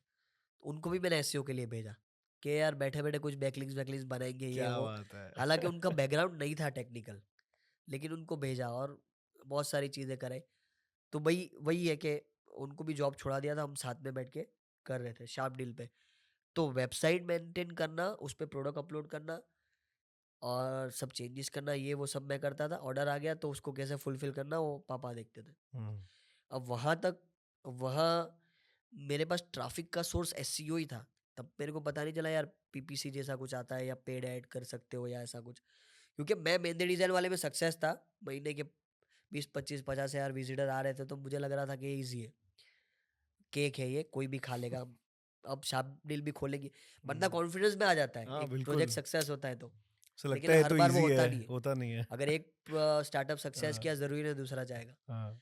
तो मुझे कॉन्फिडेंस था कि यार अब ट्रैफिक लेना तो मुझे आ गया है, अब मैं मेहनत करूंगा शार्पडील में भी तो ट्रैफिक स्टार्ट होगी। लेकिन पता चला कि उधर तो भाई बड़े बड़े कॉम्पिटिटर्स थे, कंपटीशन बहुत बढ़िया था एसईओ में भी, और ट्रैफिक नहीं आ रही थी। करते करते दिल्ली के 200 500 लोग आते थे, एक आध दो ड्रेस कभी बिक गए तो बिक गए, वो कर रहे थे, ऐसे ही चल रहा था। बीच में फिर डिमोनेटाइजेशन भी आया, वो भी हमने देखा, तो वो चल रहा था। लेकिन माइंड में ये था कि नहीं, अभी भी कुछ मिसिंग आउट है, कुछ अच्छे से कुछ कोर्सेज वोर्सेज करते हैं, ट्रेनिंग लेते हैं। और मेरा इस बीच यही था कि मैं पूरा दिन यूट्यूब पे गूगल पे सर्च करता रहता था कि कैसे ट्रैफिक लाते हैं, अर्निंग कैसे होगा, ये वो। अच्छा, मुझे उससे पहले एक चीज बताना यार, कि तूने वो पहले एसईओ का किया, उसके बाद तुझे डिजिटल मार्केटिंग, क्या फाउंडेशन क्या है ऑनलाइन की, मतलब इंटरनेट पे माल बिकता कैसे है, तूने ऑपरेशंस फिगर आउट किया कि यार उससे पहले तूने कि कस्टमर को ढूंढे कैसे ऑनलाइन, तो एसईओ से शुरू किया, उसके बाद सोशल मीडिया पे गया। दिस इज अ वेरी 2011-12 से 2020 तक की जर्नी सबकी, जो भी इंटरनेट पर है यही रही सब है। करते हैं, बिकॉज पहले आप कंटेंट से, रिटन कंटेंट से लोगों को लाते ब्लॉग थे, से लाते ब्लॉग थे, से, हाँ। एसईओ था is a big part of that. उसके बाद आप सोशल मीडिया के थ्रू लाने लगे लोगों को। बट अल्टीमेटली तू, आदिल कादरी द ब्रांड शुरू करने से पहले तक you had made a lot of mistakes. तूने इतनी गलतियां कर ली थी, मुझे ऐसा लग रहा है कि तेरे को एग्जैक्टली पता था तेरे को उस टाइम पे क्या करना है। सबसे ज्यादा गलती से ही सीखे हैं, गलतियां कर कर मैं, जो मतलब सबसे ज्यादा जो सीखा हूँ ना, फेलियर से सीखा हूँ। हम्म। भाई एसईओ, अच्छा, सबसे बड़ा पब्लिक के लिए भी लर्निंग हो जाएगी ये। सबसे पहले तो अभी चैलेंजेस पे बात करेंगे, हम्म। कहाँ कहाँ क्या होता था। हम्म। सबसे पहले एक गलती थी, मजेंटो वर्सेस शॉपिफाई। सबसे तड़कता भड़कता आज के टाइम में भी टॉपिक है, हम्म। वो कॉमर्स करेंगे या शॉपिफाई करेंगे। हम्म। मैंने जब अपना ये फर्नीचर की जर्नी भी स्टार्ट की थी, शार्पडील भी किया, उसके बाद एक दो प्रोजेक्ट भी किए, सारे सब मजेंटो पे किए। मजेंटो का प्रॉब्लम ये था कि सुबह आप उठो, वेबसाइट चेक करो, कभी ज़्यादा ट्रैफिक आ गया तो आपका कुछ एरर आ जाएगा। आप उठे हो, आपकी वेबसाइट ही नहीं चल रही है, ट्रैफिक हैंडल नहीं कर पाता था वो, हैंडल भी नहीं कर पाता, और पता नहीं अचानक से ही कुछ ना कुछ सर्वर का इश्यू, क्योंकि रोबस्ट उसमें, नहीं है उसका। हाँ, होस्टिंग वगैरह आप लेते हो, है ऐसा नहीं है कि वो अच्छा नहीं था, अब लेकिन बेटर हो गया थोड़ा सा। हाँ, स्टार्टअप वालों के लिए थोड़ा वो था। तो मैं उठता था सुबह सुबह में और एरर, कुछ ना कुछ एरर। अब कहाँ यार उस टाइम पे आप डेवलपर को हायर करोगे। मैं वही करता था, गूगल पे जाता, उसका फोरम वोरम पढ़ता था, एरर कैसे सॉल्व करना है, कुछ तो फाइल में रीडायरेक्शन का एरर होता था कुछ। और वो करते करते मैं आपको बताऊं कि फाइवर पे मैंने अपना गिग बना लिया था कि मजेंटो का प्रॉब्लम सॉल्व कर देंगे $5 में। जुगाड़ू। जुगाड़। उधर जो जो ऑर्डर्स आने शुरू हुए, मतलब कि यार ये प्रॉब्लम है, ये है, वो है, तब होता था ना सिस्टम कि भाई डायरेक्ट ऑर्डर मत करो, बात करो पहले, अगर वो एरर हमसे सॉल्व होगा तो ही हम काम करेंगे। तो वो बंदा भेजता था स्क्रीनशॉट कि ये एरर आया, तो मैं बोलता था भाई $25 $20। तो वो करते करते मैंने ऑनलाइन का एक अलग अर्निंग सोर्स जनरेट कर लिया था फाइवर से, कि यार मतलब इतना मजेंटो में मैं घुस गया था कि मजेंटो के but but problems. But Adil, एक जो चीज तेरी लर्निंग सबसे बड़ी, आदिल कादरी ब्रांड शुरू करने से पहले की लर्निंग बता रहा हूँ, सबसे बड़ी ये रही होगी कि फोकस सबसे बड़ी चीज है धंधे में। तो फोकस, कंसिस्टेंसी और कंसिस्टेंसी फोकस। और फोकस, बिकॉज तू बहुत कुछ कर रहा था, ऑब्वियसली तेरे लर्निंग्स भी हुई, बट तूने सही टाइम पे समझ लिया कि यार ये सब चीजें ना शॉर्ट टर्म है, लॉन्ग टर्म सिर्फ ब्रांड है। सही है, यही था। और एक तो ये था कि फील्ड यही करना है, हम्म। मतलब आपको कहीं रिटेल में नहीं जाना है, मेरे को कहीं मैन्युफैक्चरिंग में नहीं जाना है। एक फोकस था एक चीज पे कि करना है तो ऑनलाइन का ही बिजनेस करना है, चाहे उसमें वो अलग अलग नीश थी, एफिलेट ये वो, हम्म। लेकिन एक चीज था कि ऑनलाइन ही करना है। और उस बीच ये 2014 से लेके आदिल कादरी 18 की जर्नी के अंदर मैंने एफिलेट भी किया। हम्म। तो एफिलेट में आपको पता होगा क्लिक बैंक आता था। हम्म। क्लिक बैंक बहुत बड़ा एफिलेट का प्लेटफॉर्म है, जहाँ पे हज़ारों एफिलेट वालों ने अपने कोर्सेज और प्रोडक्ट अपलोड कर रखे हैं। ज़्यादातर हेल्थ वाले चलते होते हैं, हम्म। क्योंकि हेल्थ हेल्थ मैंने तब देखा था, हेल्थ का नीश, हेल्थ फिटनेस और पेट, ये नीश जो चल रहा था ना यूएस यूके के मार्केट में, और वो क्लिक बैंक था एफिलेट का मार्केट। और अपने को एफिलेट करना था उसमें, तो वहाँ से कोई भी अपन लिंक उठाते, फिर उसका कुछ वीडियो बनाते, कुछ तो लैंडिंग पेज बनाते, ये सारा सब फ्री में सीख रहे थे यूट्यूब पे या कहीं कोर्सेज वगैरह लेकर सीख रहे थे। तो फिर ईमेल उसमें ज़्यादा चलता था कि आप एक एफिलेट प्रोडक्ट है, आपको ईमेल की लिस्ट बनानी है। तभी आज के टाइम पे हम कैसा बोल रहे हैं कि भाई अपना डेटा बनाओ, अपना डेटा बनाओ। तब बोलते थे लिस्ट बनाओ। तो ईमेल लिस्ट को डेटा माना जाता था। कुछ भी प्रोडक्ट आपके पास आएगा, ईमेल का ज़माना ही अलग था यार। ईमेल का ईमेल ज़माना सारे था। इनबॉक्स में लैंड करते थे। हाँ, तो एफिलिएट की आपकी जो होती थी आप और ईमेल तब हम सोलो एड्स होती थी। सोलो एड्स में ऐसा होता था कि आप वो प्लेटफॉर्म को पैसा दे रहे हो, वो ईमेल भेजते थे और क्लिक पे पैसा लेते थे। कोई भी आपका एफिलिएट का प्रोडक्ट है, आप उसको अलग अलग प्लान्स होते थे, $50, $100, $10। आप उसको भेजो ईमेल अच्छा लिख के, तो वो अपने ईमेल वाले को भेजते थे। नीश वाइज होता था कि भाई हेल्थ में भेजना है, कौन से नीश में आपको भेजना है। तो एक नीश बहुत ज़्यादा चलता था टॉप पे, मेक मनी ऑनलाइन। मतलब वो ऐसा नीश था कि वो सब उस ट्रैप में पड़ते हैं, हम भी पड़े थे और लोगों को फिर उसमें पैसे भी गिराया। बनाए उसके थ्रू। हाँ, वहाँ हर दिन मतलब इंटरनेट पे बंदे how to make money online, how to make money online, और वो नीश बहुत ज़्यादा होता है। और उसके नाम पे जो लोगों ने कोर्सेज बेचे, हमने भी खरीदे और हमने एफिलिएट आज भी तो लोग कर ही रहे हैं यार। अलग हाँ, तरीके से कर रहे हैं अब अलग तरीके से कर आज रहे हैं। अलग तरीके से कर रहे हैं। इट्स अ तब तो बिग रिकॉर्डेड होते थे, वल्नरेबिलिटी ना यार, चलता ही रहेगा वो तो सबसे चलता है, इजी मनी सबको चाहिए सबको यार, चाहिए। और सबको हम भी वही करते थे भाई, सुबह उठ के एक ही कीवर्ड होता था, अलग अलग प्लेटफॉर्म पे होता था, किसी और फोरम पे, किसी और फोरम पे। हाँ। तो कोर्सेज थे, तो तब तो रिकॉर्डिंग आते थे, ऐसा कोई लाइव वाइव का तो वो था नहीं। 10-20 रुपए का कोर्स ले लिया, पता चला यार ये फेल हो गए। $100 का लिया, $1000 का कोई तो ले लिया, और लैंडिंग पेज जो वो लोग बनाते थे ना यार, आपको कन्विंस कर देते थे, वो ले लिया। लेकिन एक चीज तो है बट कि स्कैम है, कोई तेरे भी को पता है ना, ये सब स्कैम है। स्कैम भी है, अब लेकिन तेरे को एक पता है। नहीं, स्कैम है और नहीं भी है, मैं नहीं भी आपको है। बताऊं। आपको निकालते हुए आना चाहिए कि क्या चीज निकालनी है आपको। हाँ। वो जो बताएगा बंदा A to Z कि ऐसे अर्निंग होता है या ये पैथ है, वो हर बार सक्सेस नहीं होता है। लेकिन उस बीच जो आपको मार्केटिंग टेक्निक्स कुछ तो एक दो सिखा देगा। मैंने करेक्ट बोला है, माई ड्रीम स्टोर में फेसबुक सिखा दिया, आज तक काम करेक्ट है, लग रहा है। बहुत बढ़िया। तो वो कोर्सेज में तो आपको तू बोल रहा है उठाना है। कि स्कैम उसके लिए है जो उससे वैल्यू सीख ना कर पाए, या फिर उसके लिए एक इनअप्रोप्रिएट अमाउंट ऑफ मनी दे दे। सही है, मतलब $10 की चीज के लिए कोई $1000 दे दे, या ₹10 की चीज के लिए कोई ₹1000 दे दे, या फिर उससे वैल्यू ना निकाल पाए। वैल्यू नहीं निकाल सके। अगर 10 का कोर्स है और उसका 1000 भी दिया, हाँ। लेकिन अगर वो 1000 वसूलने की ताकत है उसके अंदर, कुछ पॉइंट निकाल के, तो उसका 1000 भी वर्थ या है। इसको ऐसे भी बोल सकते हैं कि यार जो कोई कमिटमेंट कर रहा है, वो कमिटमेंट पे डिलीवर नहीं कर रहा। हाँ, कि उसने बोला कि यार मैं आपको सोशल मीडिया मार्केटिंग सिखाऊंगा, बट आपने उसकी बात को सिखाया ही नहीं, उस चीज को आपने उस नहीं सिखाया। केस को उसके जो मेन एजेंडा था, मेन पॉइंट्स थे, वो ही नहीं डिलीवर किए, तो देन इट्स नॉट राइट। सही करेक्ट है, है। वो स्कैम है। मुझे ना थोड़ा आदिल कादरी के ब्रांड में घुसना है, ठीक है। और जब तूने 2018 में तूने इतना कुछ कर लिया, तूने इतनी गलतियां कर ली मेरे हिसाब से, जो मुझे अभी तक समझ आई है, जो एक मार्केटर या डिजिटल मार्केटिंग का बंदे और प्रोडक्ट के बंदे, ई कॉमर्स के बंदे जो जो गलतियां कर सकते हैं, तूने वो सारी कर ली कर थी। लिए। और तूने क्यों कर पाया वो? क्योंकि you had the luxury of starting very early. और लग्जरी बोल ले इसको, या तो ये भी बोल सकता है कि यू हैड द अपॉर्चुनिटी, जो बिकॉज तेरे सर्कमस्टांसेस ऐसे थे, वो किसी और के पास नहीं थी। और या तो तूने को खुद भी बनाई, तूने खुद इनवाइट किया उस अपॉर्चुनिटी को। ऑल सेड एंड डन, तूने 2018 तक ये रियलाइज कर लिया यार कि मेरे को फोकस्ड ई कॉमर्स में रहना है, ऑनलाइन रहना है, और मार्केटिंग डिजिटली करनी है, बट मेरे को ब्रांड अपना बनाना पड़ेगा। और ब्रांड मतलब is a commitment, is trust. How did that journey begin? वो पहले ये होता था कि इतनी सारी जो चीज़ें फेल हुई ना, उसमें यही होता था कि कॉस्ट ऑफ एक्विजिशन आपका मैच नहीं खाता। ड्रॉप शिपिंग भी अगर आप कर रहे हो, तो ₹1000 का प्रोडक्ट होता तो ₹1200 तो आपका एड्स में चला जाता। तो ये सारे सबके सॉल्यूशन भी हम फाइंड आउट करते थे कि क्यों ऐसा हो रहा है। यार इतने सारे तो लोग एक्सपर्ट हैं ड्रॉप शिपिंग में भी, पैसा कमा रहे हैं, और बड़े बड़े लोगों के वीडियोस देख रहे थे हम लोग। तो एंड में उनका कंक्लूजन यही आता है कि अगर प्रॉफिटेबल होना है या कुछ बड़ा करना है, अगर आपको प्रॉफिटेबल होना है या कुछ बड़ा करना है, तो ब्रांड बिल्डिंग करके ही होगा।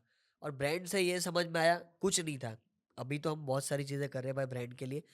ब्रांड में तभी एक ही चीज़ समझ में आया था कि आपके आपका ब्रांड का नेम आपके प्रोडक्ट पे होना चाहिए, बस इतना ही था, और ज़्यादा कुछ भी नहीं है। बट आदिल यार, ऐसा कॉमन नॉलेज नहीं है। इनफैक्ट आई वुड से कि बहुत डेंजरस है, नंबर वन। नंबर टू, अपना नाम अपने ब्रांड पे डालना हर इंडस्ट्री में चलता नहीं है। हाँ, लाइफस्टाइल, लग्जरी अपैरल्स वहाँ चलता है. But it's not something that would be the first, first intuitive guess. क्या मेरा नाम भरत सेठी है तो मैं भरत सेठी के नाम से सारा धंधा भी शुरू कर लूं, भरत सेठी कॉफी. नहीं होता ऐसे. नहीं होता, सही है. But Louis Vuitton for example luxury हो गया, या फिर तेरा कुछ KFC ने जैसे कर्नल सैंडर्स चिकन, ठीक है, तो ऐसी चीजें हैं, केंटकी फ्राइड चिकन, उसने अपने वहां से निकाल लिया नाम. मेरा पॉइंट है कि कुछ चीजें हैं जो तेरे को बहुत ही, तेरी वायरिंग ऐसे हो रखी है, तेरे को बहुत नेचुरली तेरे को लगा क्या नहीं नाम से होना चाहिए ब्रांड. तो नाम जब स्टार्ट करने के टाइम में मेरे को माइंड में एक चीज़ याद आया कि इतना सारा जो डिजिटल मार्केटिंग की जर्नी है, और जो एक्सपर्ट लोगों को मैं सुन रहा हूँ, जो एक्सपर्ट के कोर्सेज में ले रहा हूँ, उनका कोई ब्रांड नहीं है, उनको पब्लिक नाम से जानती है. गैरी वी हो गया, या नील पटेल हो गया, या बहुत सारे को तो मैं नाम भी भूल गया हूँ. नील पटेल को तो SEO का वो किंग मानते हैं लोग, ये वो है, तभी उनको हम फॉलो किया करते थे. ऐसे बहुत सारे लोग थे. तो यार मेरे माइंड में एक चीज़ आया कि ये सब लोगों को कोई ब्रांड के नाम से नहीं पहचानता. ये यही बोलते कि भाई वो नील पटेल का कोर्स लिया है क्या, नील पटेल का ये किया, नील पटेल का वो किया, इलॉन मस्क का ये किया. वहां से मेरे को एक आइडिया आया कि यार ये सब कर रहे हैं ना, तो हम भी ऐसा कोई ब्रांड बनाते हैं और अपने ब्रांड से पब्लिक को इन्फ्लुएंस करेंगे और प्रोडक्ट बेचेंगे. बट प्रोडक्ट कोई भी बेचोगे देन.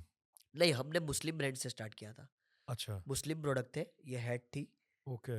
जो डिज़ाइनर, ये हैट यूनिक है, ये नहीं मिलती है ऐसे जो मैंने पहनी है. हम लोग इसको लाए थे मार्केट में, हम लोग ने बनाया था, बाहर से आइडिया लिया था. इंटरनेशनल से कोई एक कंट्री में बन रही थी, लेकिन इंडिया में हम लोग आइडिया लेके, और वही जो अटायर होता है भाई ने पहना है, तो वो एक, तो मेरे माइंड में वही चल रहा था कि भाई मैं करूँगा, मेरे फोटोज लगेंगे वेबसाइट पे, हर जगह फोटो होंगे. जैसे वो, क्योंकि मैंने ड्रेसेस में काम किया था, तो मैं लड़कियों को देख रहा था वो ड्रेस वेस पहन के कर रही थी, मेरे को वो माइंड में आ रहा था.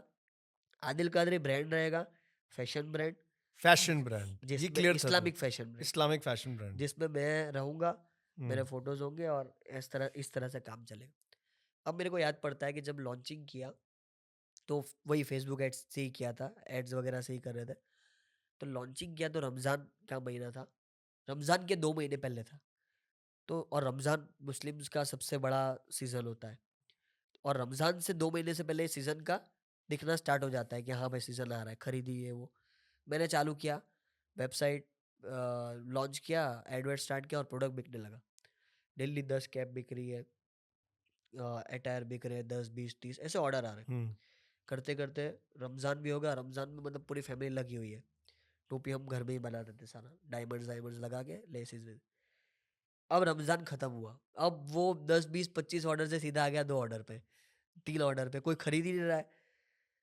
यार मैं बोला ये तो कुछ गलत हो गया है, कुछ ना कुछ. देख रहा हूँ स्ट्रेटेजी वही है, जो एड्स चल रही थी वही चल रही है, कुछ चेंज नहीं हुआ, सारी चीज़ें वही है. तो रियलाइज़ हुआ कि ये सीजनल मार्केट है, सारा साल चलेगा नहीं. तो अभी क्या करेंगे यार, आते साल तक थोड़ी वेट करेंगे, कुछ ना कुछ करना है. वहाँ पे वापस प्रोडक्ट सर्च करना मैंने शुरू कर दिया कि अब कुछ ना कुछ और लगेगा.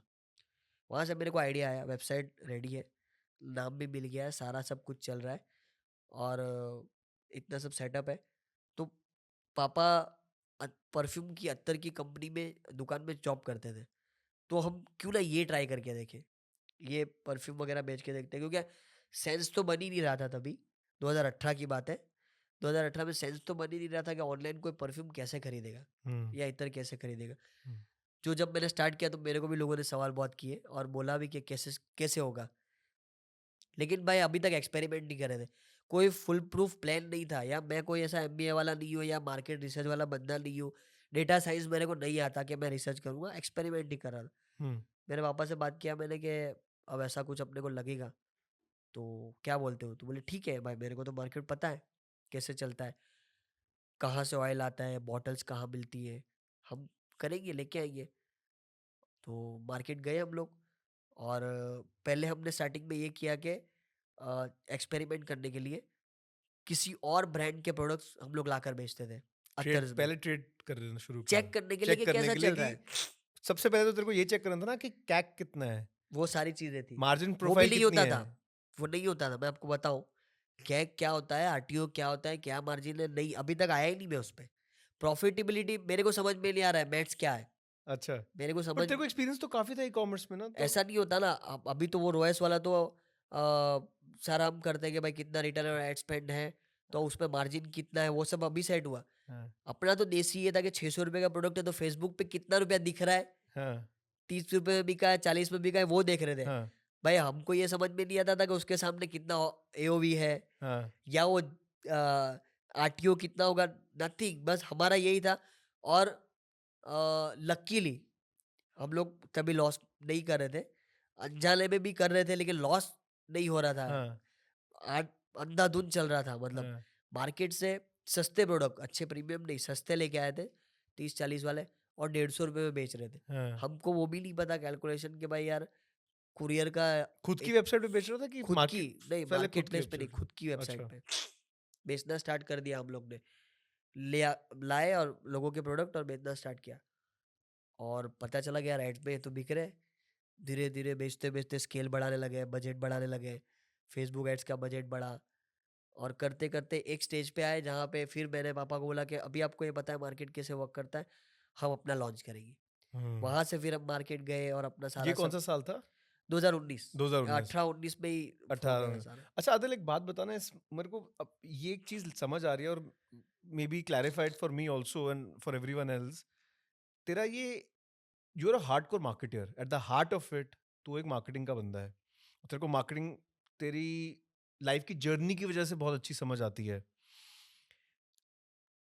एंड आई थिंक बहुत लोगों को एक क्वेश्चन हो सकता है, perfumery is a very nuanced art, fragrances बहुत ही नुआंस्ड बिजनेस है। इज इट ट्रू टू से कि यार तू मार्केटर पहले बना और फिर उसके बाद प्रोडक्ट का बंदा बना? एंड ये भी बहुत लोग क्वेश्चन कर सकते हैं कि क्या तेरे प्रोडक्ट उतने अच्छे हैं जितनी तेरी मार्केटिंग अच्छी है? मार्केटिंग का बंदा पहले हूँ मैं, बाद में प्रोडक्ट वाला बना। सही पहले है कहना, राइट? हाँ, मार्केटिंग ही मेरे को आता था, हम्म प्रोडक्ट का तो मैं एक्सपेरिमेंट कर रहा था। हम्म और इसमें मैं आपको बताऊं, मैंने फाउंडर्स को देखे, एक तो मजबूत प्रोडक्ट बना लिया लेकिन मार्केटिंग नहीं आ रही है, फेल हो रहा है। बहुत बढ़िया। लेकिन मार्केटिंग में बंदा मजबूत है, बेच लेगा कुछ भी। यही हो रहा था, कुछ भी बेच रहे थे, लेकिन फिर धीरे धीरे रियलाइज हो रहा है कि अभी आप जिम्मेदारी ले रहे हो पब्लिक की सर पे, यार फीडबैक आ रहे हैं, मेल आ रहे हैं, क्या बेच रहे हो, इतना बेकार दे दिया ये वो। तो अब आप इसको सीरियसली लेना स्टार्ट करते हो। जब वेरी ऑनेस्ट यार, वेरी ऑनेस्ट, जब बहुत जब बढ़िया। पब्लिक का प्रोडक्ट लाके बेच रहे थे, बहुत ये भी लोग मैं ऐसे आपको करते हैं, कोई मानता नहीं है, बट तू जो बिल्कुल सही बात बोल रहा है। हाँ। और जब हम दूसरे लोगों के ब्रांड लेके बेच रहे थे ना, तो मेल्स आते थे, फेसबुक पे कमेंट आया, गाली गलौज किया कस्टमर ने, क्या बेच दिया ये वो। तभी मेरे को एक चीज माइंड में आ रहा था कि यार मैं किसी और ब्रांड की जिम्मेदारी क्यों सिर पे ले रहा हूँ। यार सही उसकी बात। ब्रांड का प्रोडक्ट अच्छा नहीं है, मार्केट से लेके आया मैं, क्वालिटी अच्छा नहीं है, लेकिन मैंने बेचा इसलिए मैं जिम्मेदार हूँ, ब्रांड हम्म का जिम्मेदार तो मैं नहीं हूँ। हम्म तब मेरे को रियलाइज, अच्छा प्राइसिंग का भी आ रहा था कि इश्यू, हम्म प्राइसिंग पे कंपैरिजन बहुत हो रहा था कि यार मार्केट में हम्म ये सेम प्रोडक्ट यार 200 का मिल रहा है, तुम लोग 350-400 का बेच रहे हो। तो एक तो ये प्राइस पॉइंट था कंपैरिजन का, और दूसरा के दूसरे की ब्रांड की वजह से मैं एज अ वेबसाइट गाली खा रहा था। दो चीज़ को लेके मेरे को रियलाइज हो गया कि अब ये टाइम है कि अपना प्रोडक्ट लॉन्च करना चाहिए। उससे दो चीज़ें होगी, एक तो ये कि क्वालिटी पे मेरा कंट्रोल रहेगा, मेरे को क्या क्वालिटी देना है। दूसरा ये कि प्राइसिंग अगर मैं कुछ भी रखता हूँ और क्वालिटी दे रहा हूँ, तो कस्टमर के पास कंपैरिजन करने का चांस नहीं है, क्योंकि यार मैं खुद ब्रांड ओनर हूँ। मेरा ब्रांड किसके साथ कंपेयर करेगा? हाँ, कैटेगरी में कंपेयर कर सकते हैं हम्म कि भाई ये कैटेगरी का सेम हम्म माल इतने में बिकता है ये वो, हम्म। लेकिन फिर वही होता है कि प्रीमियम होता है, अच्छी क्वालिटी होती है। तो ये दो चीज़ इम्प्लीमेंट करने के बाद फिर हम एक प्रीमियम प्राइस पे भी गए और क्वालिटी पे कंट्रोल करने लगे, पैकेजिंग पे आने लगे। फिर हम लोग ने देखा कि यार लॉयल कस्टमर से ज़्यादा फैन ज़्यादा क्रिएट होने लगे प्रोडक्ट के। अदिल, मुझे दो चीजें बताना है इस पे। मैं आऊंगा उस about the perfumery, art of perfumery, because मैं खुद बहुत क्यूरियस हूँ उसके अराउंड। बट 2018-19 में से लेके रेवेन्यू ग्रोथ कैसी रही है कंपनी की? 2018-19 में बहुत कम रही। स्टार्टिंग था, फर्स्ट स्टार्टिंग फर्स्ट था, ऑब्वियसली। बीस पहले तो पच्चीस गलतियां इतनी करोगे, सीखोगे, समझोगे तो। 20-25 लाख के आसपास हाँ। होगी। 2019-20 आया, लॉकडाउन आ गया, ग्रोथ करने का स्टार्ट कर रहे थे हम लोग, स्केलिंग कर रहे थे, लॉकडाउन आ गया। उसमें भी इतना ज़्यादा रेवेन्यू नहीं हुआ क्योंकि 4-5-6 महीना तो वैसे ही धंधा बंद था, 21, 22, 23 ये सब फिर बुक्स पे आने लगे कि पहले साल में 5 करोड़ का किया। और प्राइवेट लिमिटेड भी तभी लॉकडाउन के बाद ही हम लोग ने प्राइवेट लिमिटेड की, समझ गया। प्रोप्राइटर का डेटा भी नहीं है। तो वही 5 करोड़ किया, 15 ये 20, और 20 से इस साल सीधा 80-90 का टारगेट है जो शार्क टैंक में देखा। तो पहले 1-1.5 साल तूने समझा, सीखा, उसके बाद कंपनी इनकॉर्पोरेट करवाई, उसके बाद 5, 20 और 80-90 80, 100 भी कर सकते हो। जबरदस्त है अदिल यार, ये बहुत ही ना अनयूजुअल ग्रोथ ट्रैजेक्टरी। और बहुत लोग ना ये सोच सकते हैं कि यार it's by chance, but it's not by chance. Knowing you, sitting with you here and understanding, thinking about your यार mind, it's not by chance. सही ये है। तेरी और जिंदगी के इतने साल लग गए to reach to this point and to have this growth. It's not easy, in fact I would say बहुत मुश्किल है। और भरत भाई, एक चीज मैं देख रहा हूँ, सुबह में फ्लाइट से आ रहा था मैं, तो केस स्टडीज बना रहे हैं लोग आदिल कादरी के ऊपर शार्क टैंक देखने के बाद। और केस स्टडी में देख रहा था, तो ऐसे लोग केस स्टडी बना रहे हैं, ऐसे लोग एनालिसिस कर रहे हैं कि जिसकी यूट्यूब पे 200 सब्सक्राइबर नहीं है, देखने वाले 4 लोग नहीं है उनको, लेकिन वो कर रहे थे कि आदिल कादरी को इस तरह से इतना प्रीमियम पे नहीं बेचना चाहिए, ये मार्केट में जाना चाहिए, ये रिटेल करना चाहिए, यहाँ पे ये गलत कर रहा है। तो मैं वही सोच रहा होता हूँ कि यार आदिल कादरी, अगर आदिल कादरी अभी बना है, तो सेम जैसा आपने बोला कि लक बाई चांस नहीं बना, या आदिल कादरी नहीं, कोई भी D2C ब्रांड या कोई भी बिजनेस अगर 5-8 साल से चल रहा है ना, तो मजाक मजाक में नहीं चल रहा है।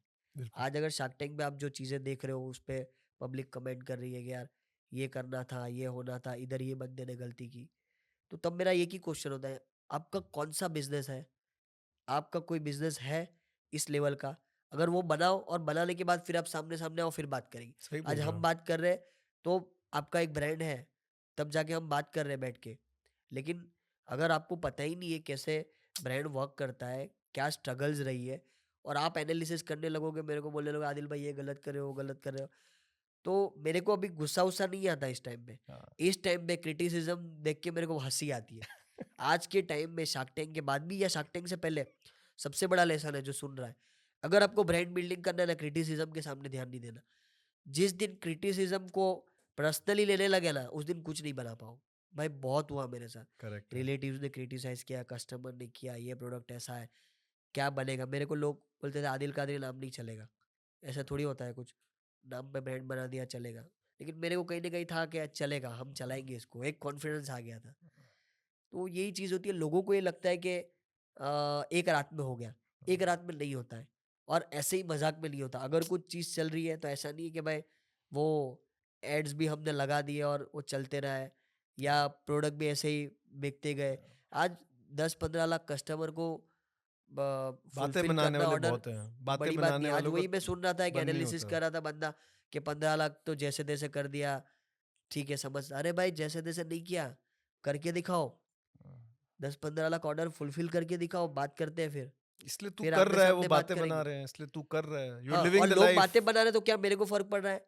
नहीं पड़ता है, क्योंकि भाई ये सारी चीजें तो पहले से देख रहा हूँ, तो ठीक है शार्क टैंक आया, ये है वो है। तो हम एक चीज देखते हैं कि अगर मैं क्रिटिसाइज करने वाले को आंसरेबल हूँ, उनको जवाब दे रहा हूँ, या उस पर गुस्सा हूँ, तो क्या मैं अप्रिशिएट करने वाले को थैंकफुल हूँ? ये 2 चीज़ है। मुझे अप्रिशिएट करने वालों को थैंकफुल भी होना पड़ेगा अगर उनको मैं बुरा भला बोल रहा हूँ तो। क्योंकि अगर 5-10 लोग मेरे को क्रिटिसाइज कर रहे हैं, अभी मैं देख रहा हूँ शार्क टैंक के बाद, पहले तो अभी ब्रांड ऑलरेडी लोग पहचानते थे, फेस आदिल कादरी था, लेकिन शार्क टैंक के बाद ज़्यादा लोगों ने देखा। तो जहाँ 100 लोग क्रिटिसाइज कर रहे हैं, 1000 लोग भाई अप्रिशिएट कर रहे हैं कमेंट में। तो रूल है ना लाइफ का यार, रूल है, तो और अपने को उसको धंधे देखना का है, रूल है। हमको उसको देखना है। You can not please everyone. और हम एज अ ब्रांड भी एक चीज़ देखते हैं कि 70-40, 70-30 या 60-40 का एक रेशियो निकालते हैं कि आपके कितने कस्टमर है और कितने खुश है आपके प्रोडक्ट से।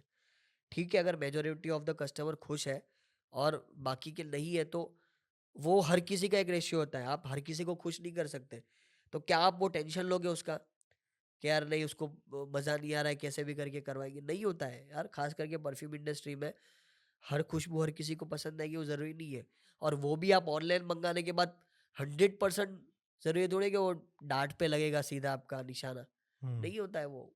भाई कोई स्ट्रॉन्ग यूज़ करता है, कोई लाइट यूज़ करता है। तो आते हैं प्रॉब्लम्स, हमको भी आते हैं, कमेंट्स वगैरह कंप्लेंट्स आती है, उससे लो नहीं होना है, मैं यही बताऊंगा। लोग जो कर रहे हैं डर जाते हैं ब्रांड्स को मैंने ज्यादातर देखा आरटीओ से डरते हैं, बहुत रिटर्न मैंने लोगों को धंधे बंद करते हुए देखा है, यार बहुत रिटर्न आ रहा है। नहीं यार, वो डरते नहीं है। Actually it's a big problem ना यार, बहुत धंधों की बहुत बड़ी प्रॉब्लम है ना, वो तो बॉटम लाइन होती है धंधे की। अब वो होता क्या है, मैं तो इतने साल से देख रहा हूँ, लोग साल भर निकाल देते हैं, फिर अपनी बुक्स चेक करते हैं, देखते हैं लॉस आया है, क्योंकि कैश घूमता है, पता नहीं चलता उसमें। लेकिन ये जो प्लेटफॉर्म्स है ना, ये 1 रुपया नहीं छोड़ते भाई। सबसे बड़ा लर्निंग है मेरा ये, मैं ये बताना चाहूंगा लोगों को, देख रहे हैं तो अगर, कि डे वन से आप अपने यूनिट इकोनॉमिक्स पे फोकस करना, ये जो हमने नहीं किया था, मैं बहुत टाइम बाद सीखा हूँ। कई चीज़ें मैं साल भर पहले, 6 महीने पहले, 2 साल पहले सीखा हूँ। भाई आरटीओ कैलकुलेशन मेरे को कार्तिक ने सिखाया था, माई ड्रीम स्टोर वालों ने, कैसे आरटीओ कैलकुलेट करते हैं, कैसे क्या ले रिड्यूस कर सकते हैं। चलो रिड्यूस हर किसी के लिए काम नहीं है, कुछ चीज़ें आप करते हो रिड्यूस कर भी पाते हो, नहीं भी कर पाते हो कभी कभार, लेकिन कैलकुलेशन तो आपके पास होना चाहिए कि आपके बिजनेस में ऑन एन एवरेज हर महीना आरटीओ कितना है, और कॉस्ट ऑफ एक्विजिशन कितना है आपका, हम्म। मार्केट बेसिस से कितना वो लेते हो आप। तो यूनिट इकोनॉमिक्स पे डे वन से आपके ऊपर वो फोकस होना चाहिए। परफॉर्मेंस मार्केटिंग पे थोड़ा टच करना चाहता हूँ मैं, कि यूर अ हार्डकोर मार्केटर, ठीक है, और वो मार्केटिंग बहुत कुछ बदल गया पिछले 10 साल में, बट पिछले 3-4 साल में भी आई थिंक 180 डिग्री शिफ्ट है। किस तरीके से मार्केटिंग होती है आज की डेट पे, पेड एंड ऑर्गेनिक, और तूने वो आदिल कादरी का ब्रांड, जो एक फाउंडर है, who's generating that organic pull, organic trust on social media, that is the future, but तूने वो 3-4 साल पहले ही शुरू कर दिया था। तो तेरे को क्या लगता है, paid versus unpaid, organic versus inorganic, और overall personal branding for a founder, वो कितना क्रिटिकल है आज की डेट पे? बहुत सारी चीज़ें इसमें बात करेंगे। तो स्टार्टिंग तो सबसे पहले मेरी जर्नी का वो था, एसईओ था, ऑर्गेनिक था, फिर पेड पे आए, और ऐसे ही मार्केटिंग इवॉल्व भी हुई। पहले 2014, 12, 13 में एसईओ चल रहा था, ऑर्गेनिक ही सारा चल रहा था, फिर पेड मार्केटिंग आता है, गूगल डोमिनेट करता है, सीपीसी होता है 25 पैसे का, 20 पैसे का, बढ़ते बढ़ते 50 पैसा होता है, 1 रुपया होता है, तब लोगों ने पैसा अच्छा बनाया। फिर फेसबुक आता है, फेसबुक फुल फ्लैच आता है, वो भी फुल चीप होता है, पर ऑर्डर आपका 10-10, 20-20 रुपये में निकलता है, वो एक टाइम तक चलता रहता है। फिर आता है आपका इन्फ्लुएंस मार्केटिंग, सेलिब्रिटी मार्केटिंग आता है, क्योंकि एक टाइम तक सेलिब्रिटी के पास ऐड कराना मतलब वो बड़ी ब्रांड होती थी एफएमसीजी, और वो टीवी पे ही करती थी। ऑनलाइन ई कॉमर्स ब्रांड में बहुत, मतलब स्टार्टिंग कुछ लोगों ने स्टार्टिंग की इंडिया में सेलिब्रिटी से ऐड करवाने की, मनीष है वाओ स्किन साइंस में, या बहुत सारे लोग हैं, वो आया सेलिब्रिटी से ऐड कराना। इन्फ्लुएंसर मार्केटिंग चला मजबूत तरीके से, इन्फ्लुएंसर्स को प्रोडक्ट भेजते थे, फिर वो यूट्यूबर का फिर चला। अभी के टाइम में जो चल रहा है वो लाइव सेलिंग चल रहा है, लाइव कॉमर्स चल रहा है, जो चाइना में फुल फ्लैज चल रहा है और अभी इंडिया में आ रहा है, जिधर हम बैठते हैं लाइव वेबसाइट पे या सोशल मीडिया पर, वहाँ पे हम प्रोडक्ट बेच रहे हैं। अभी इंडिया में छोटे लेवल पे है, लेकिन वो फ्यूचर है, वो जाना है लाइव कॉमर्स का। पहले क्या होता था भरत भाई, ई कॉमर्स जब बहुत चला ना, तो ई कॉमर्स की खुद की एक ब्रांडिंग अलग से हो रखी थी पब्लिक में, कि भाई ई कॉमर्स पे, ई कॉमर्स प्लेटफॉर्म पे, या ई कॉमर्स कोई भी वेबसाइट पे माल अलग तरीके का आता है, प्रोडक्ट अलग अलग तरीके का आता है, प्रीमियम होता है, या अलग पर्सपेक्टिव था लोगों के माइंड। लोग जाते थे, कैसी भी वेबसाइट होती थी, लैंडिंग पेज सही नहीं है, डिस्क्रिप्शन सही नहीं है, कुछ भी है, जाके खरीद लेते थे। फिर वेबसाइट बढ़ना शुरू हुआ। जब वेबसाइट बढ़े, कंपटीशन बढ़ा, तो हर वेबसाइट वालों को, हर ब्रांड को अपने डिस्क्रिप्शन पे काम करना उन्होंने शुरू किया यार। जब बंदा वेबसाइट पे आ रहा है तो ड्रॉप बहुत ज़्यादा बढ़ गया, पहले इतना ड्रॉप नहीं होता था, क्योंकि तभी तो ई कॉमर्स वैसे ही कम थे और नया था और लोग ऐसे ही खरीद लेते थे। अब पब्लिक को खरीदने के लिए या उसका माइंड बनाने के लिए आपको प्रोडक्ट पेज के ऊपर बहुत सारी चीज़ें चाहिए थी, रिव्यूज़ हो गया, डिस्क्रिप्शन हो गया, कुछ तो आपको वीडियो बना के उस पर डालना पड़ेगा, मतलब सेल्समैनशिप अभी आपको ज़्यादा करनी पड़ती थी पहले के मुकाबले में। अभी आगे और एक चीज़ आने वाली है, जहाँ पे आपको बंदे बिठाने पड़ेंगे जो वन एंड वन कस्टमर से बात करेंगे और प्रोडक्ट बेचेंगे, इतना ज़्यादा हार्ड होने वाला है बेचने के लिए, खास करके महंगे प्रोडक्ट्स में। अभी कस्टमर को टच पॉइंट ज़्यादा रिक्वायरमेंट है। हमने तो ये पूरी जर्नी देखी हुई है, शायद लोग डिसएग्री करेंगे इसको, लेकिन मैंने जो एड्स की जर्नी देखी है, जो महंगा हुआ है, बिहेवियर चेंज हुआ है कस्टमर का, तो तभी यही था कि आपका प्रोडक्ट पेज कैसा भी होता था, डिस्क्रिप्शन कमज़ोर है, कुछ भी है, फोटो ऐड पे चल जाता था भाई। आप एक बैनर डाल देते थे फेसबुक में, परफ्यूम की बॉटल डाल के, या ड्रेस का कुछ फोटो डाल दे, ऐसे ही बिक जाता था। आज वो बदल गया। आज अगर वीडियो नहीं होता और सिर्फ फोटो ही होता है तो बंदे खरीदते नहीं है। हम्म, आज वीडियो ही होता है। अच्छा, वीडियो में भी एक चीज़ चेंज हुई कि मॉडलिंग वीडियोस चलते थे प्रोडक्ट के, एनिमेटेड बना दिए, गोल घूम रहा है कुछ तो प्रोडक्ट, कुछ झाड़ियों वाड़ियों में जंगल वंगल में रख के कुछ बना ले, वो नहीं चलते आज। आप चला लो ऐड में, नहीं चलेंगे। आज क्या चल रहा है, वीडियोस चल रहे हैं फुल रील्स कंटेंट वाले, एंटरटेनिंग कंटेंट वाले जो एड्स है, ऑथेंटिसिटी चाहिए लोगों को। वो सब चल रही है। मैं एक चीज़ को फॉलो करता हूँ भरत भाई, अगली एड्स का कंसेप्ट है। यूएस में इसको बोलते हैं अगली एड्स। एक बंदा है, मेरे को याद नहीं आ रहा है, जिसने कंसेप्ट इंट्रोड्यूस किया, उसका मैं ट्रेनिंग देख रहा था। अपने इंडिया में उसको क्रिंज क्या नाम दिया हुआ है, क्रिंज कंटेंट, और बाहर में उसको अगली एड्स बोलते हैं। वो जितना बिकता है ना, और हम हमारी ऐड आप देखना खोल के, या अभी सब कर रहे हैं, धीरे धीरे सब बढ़ रहे हैं, हमने शुरू किया था, अभी वो सबसे ज़्यादा बिक रहा है। जिसमें आपको लग रहा है कि कंटेंट क्रिंज है, शायद पब्लिक को लग रहा होगा कि क्रिंज कंटेंट है, नहीं, बीच में बहुत चला था, ब्रांडिंग ऐसे कर दिया, क्रिंज बना रहा है कुछ। एग्जाम्पल दियो एक। एग्जाम्पल में ये होता था कि आप जब इंस्टाग्राम, टिकटॉक तो खैर नहीं है, इंस्टाग्राम आप स्क्रॉल करते हो, यूट्यूब स्क्रॉल करते हो, लोकल शॉप वाले आते हैं, लोकल जिसकी शॉप होती है, आपने देखा होगा एक रैंडम बंदा आता है, गुस्से में दुकान में घुस जाता है, और प्रोडक्ट सीधा वो ओनर के मुंह पे मारता है, यार क्या प्रोडक्ट दे दिया यार ये तूने, मेरे को डुप्लीकेट दे दिया। फिर वो सामने वाला बंदा बोलता है, नहीं भाई ये तूने कहीं और से लिया है, ये डुप्लीकेट प्रोडक्ट है, तू मेरे से ले ले, ठीक है, मैं तेरे को ओरिजिनल देता हूँ, ये मेरी कंपनी का नहीं है। ये होता है। रास्ते में कोई बंदा चल रहा है, उसको पकड़ के पूछ लेते हैं, भाई ये थैली लेके जा रहा है, क्या खरीदी किया तूने? वो बोलता है, भाई शादी थी मेरे घर में, एक 1 लाख रुपए का जोड़ा मिल रहा था दिल्ली में, लेकिन ये एक दुकान में गया मैं, 2-2 हज़ार रुपए की शेरवानी मिल रही है। क्या बात कर रहा है, बता किधर मिल रही है? अब आप देखोगे ना, आपको लगेगा कि यार क्या फुद्दू काट रहा है यार, ये क्या बना रहा है। लेकिन भरत भाई मानो, वो जो बिकता है ना, बिल्कुल। और खास करके एड्स में जब आप उसको डालते हो और उसका आप रिटर्न और एड स्पेंड देखोगे ना, आपका माइंड ब्लो हो जाएगा। क्या रहा, मतलब हम लोग, अच्छा ये बहुत जल्दी, लेकिन ये क्या बोलते हैं इसको, कि बहुत जल्दी ये कंज्यूम हो जाता है, खत्म हो जाता है। पहले क्या होता था कि एक ऐड आप खींच लेते थे, महीना, 2 महीना, 4 महीना, 6 महीना, साल भर। अभी कंटेंट बहुत जल्दी रिफ्रेशमेंट मांगता है, तो हम लोग रेगुलर बेसिस पे ऐसे कंटेंट बनाते हैं।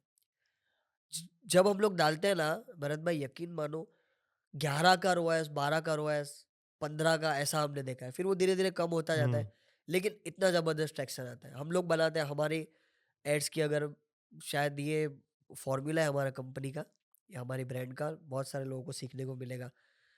हम लोग ने ये स्टार्ट किया अभी। पहले ये होता था कि भाई एक जगह पे खड़े रह गए, फिर प्रोडक्ट के बारे में बता दिया, ठीक है, वो मार्केटिंग टेक्निक्स चली गई। क्योंकि देखो, आपके पास, आप कॉफ़ी बेच रहे हो, मैं कॉफ़ी बेच, आप परफ्यूम बेच रहे हो, मैं परफ्यूम बेच रहा हूँ, आप भी परफ्यूम के फीचर के बारे में बताओगे, मैं भी खड़े रह के बताऊंगा, सामने वाले देखने वाले को अलग कुछ भी नहीं लग रहा है।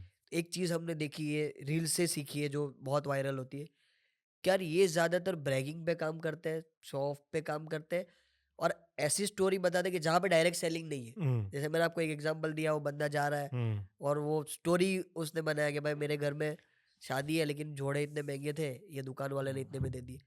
ऐसी बहुत सारी एग्जांपल्स है। ये धंधे का सबसे इम्पोर्टेंट पार्ट है, और इसमें रिस्क भी है बड़ा, और रिस्पॉन्सिबिलिटी भी बहुत बड़ी है। रिस्क रिस्क के ऊपर आइए थोड़ा सा। अभी आप अगर कुछ भी प्रोडक्ट बेच रहे हो, तो 10 बंदे खड़े रह के अगर आपको बोल देंगे, लोगों के सामने 10 बंदे खड़े हैं, 50 बंदे खड़े हैं, एक बंदे ने बोल दिया यार मैंने तुम्हारा परफ्यूम लिया था, मज़ा नहीं आया, तो वो जो इंसल्ट है ना, वो बर्दाश्त नहीं होगी ब्रांड लेवल पे। तो ये एक रिस्क भी है, सबसे बड़ा ब्रांड अपॉर्चुनिटी भी डैमेज भी है, हो रिस्क भी सकती है। है, ठीक है, लेकिन एडवांटेजेस भी है। हाँ, एडवांटेजेस में ये होता है, एडवांटेजेस डिसएडवांटेजेस भी है। एडवांटेजेस में ये होता है कि जब मैं कुछ ऐड लेके पब्लिक के सामने जा रहा हूँ तो पब्लिक के सबकॉन्शियस माइंड में कुछ थॉट्स आते हैं। एक तो ये आता है कि ये हमारे जैसा नॉर्मल बंदा है, कोई सेलिब्रिटी नहीं है। हाँ, इसको पक्का पैसा देके तो नहीं लाया गया। ये है नॉर्मल बंदा, ठीक है? ये झूठ नहीं बोलेगा और हमको रिलेट करता है। और सबसे बड़ा जो हमारी स्टार्टिंग में बात हुई लैंग्वेज, हिंदी। हिंदी में जब आप बात करते हो तो इतना कनेक्शन बिल्डअप होता है बिल्कुल। सबसे पहले तो। और दूसरा जब आप कोई फेस होता है तो 2 तरह के वीडियो ऐड वगैरह चल रहे होंगे नेट पे। एक में सेलिब्रिटी होता है, इन्फ्लुएंसर होता है, पब्लिक को पता है इन्फ्लुएंसर है, पैसा लिया है पक्का। लेकिन जब मेरे को देखेंगे तो तब उनके माइंड में ये नहीं आएगा कि इसने पैसा लिया हुआ है। आदिल, मेरे को ना थोड़ा सा परफ्यूमरी के टॉपिक पे भी टच करना है। मुझे थोड़ा सा एक एक एज अ लेमन समझाया परफ्यूमरी है क्या। हम तो फ्रेग्रेंसेस स्मेल करते हो, जब आप हर इंसान की अलग रिक्वायरमेंट है, नीड है, उसको कुछ पसंद आता है, नहीं आता। और चलन जो अभी तक है टिपिकली वो जो चलन है अभी तक टिपिकली वो ये है कि इंटरनेशनल ब्रांड्स आर बेटर। मैं इतर के केस में नहीं बोलूंगा, इतर में भी है इतर ही, में भी इंटरनेशनली इज इतर में बेटर, भी है पब्लिक ही, समझती है। बट परफ्यूम्स में तो डेफिनेटली है। तो क्या लगता है तेरे को, डिओड्रेंट में तो ऐसा नहीं रहा? डिओड्रेंट में तो कस्टमर लॉयल भी नहीं बनते, हमने रिसर्च किया है, अच्छा, लॉयल्टी ही नहीं है। थोड़ा परफ्यूम का लैंडस्केप समझाना मार्केट का, और क्या है ईडीपी, ईडीटी में फर्क क्या है इन सब चीजों में? ईडीटी होता है, ईडीपी होता है। ईडीपी में सबसे ज़्यादा कॉन्सेंट्रेट होता है, ईडीटी में कम होता है। कॉन्सेंट्रेट अगर हम जब वर्ड यूज़ करते हैं तो कॉन्सेंट्रेशन ये होता है कि 100 ml की एक बॉटल है, उसमें अल्कोहल होता है और जो फ्रेग्रेंस का जूस होता है जिसे ऑयल बोलते हैं वो होता है। तो ईडीटी में कॉन्सेंट्रेशन 10-15% के आसपास, 10% के आसपास होता है। और ईडीपी औदे परफ्यूम में वो 15 से 20% के बीच में होता है। मतलब ऑयल, वो जूस जो होता है वो ज़्यादा डाला जाता है, जिससे वो परफ्यूम की लास्टिंग भी ज़्यादा रहती है और परफॉर्मेंस भी वो अच्छा होता है। Long lasting is typically better, right? हाँ, लॉन्ग लास्टिंग 90% लोगों को तो यार चीज चलनी चाहिए, चलनी चाहिए, लॉन्ग लास्टिंग छः चलनी। सात आठ घंटे, एक दिन तो निकले कम से कम। लॉन्ग लास्टिंग के बारे में भी एक पब्लिक का ऑब्सेशन तो है ही वैसा, लेकिन लॉन्ग लास्टिंग के बारे में आपको बताऊं कि 20,000, 25,000, 30,000 वाले जो परफ्यूम है, गुशी है, अरमानी है, अमवाज है ओमान का, या ऐसे बहुत सारे, रोजा।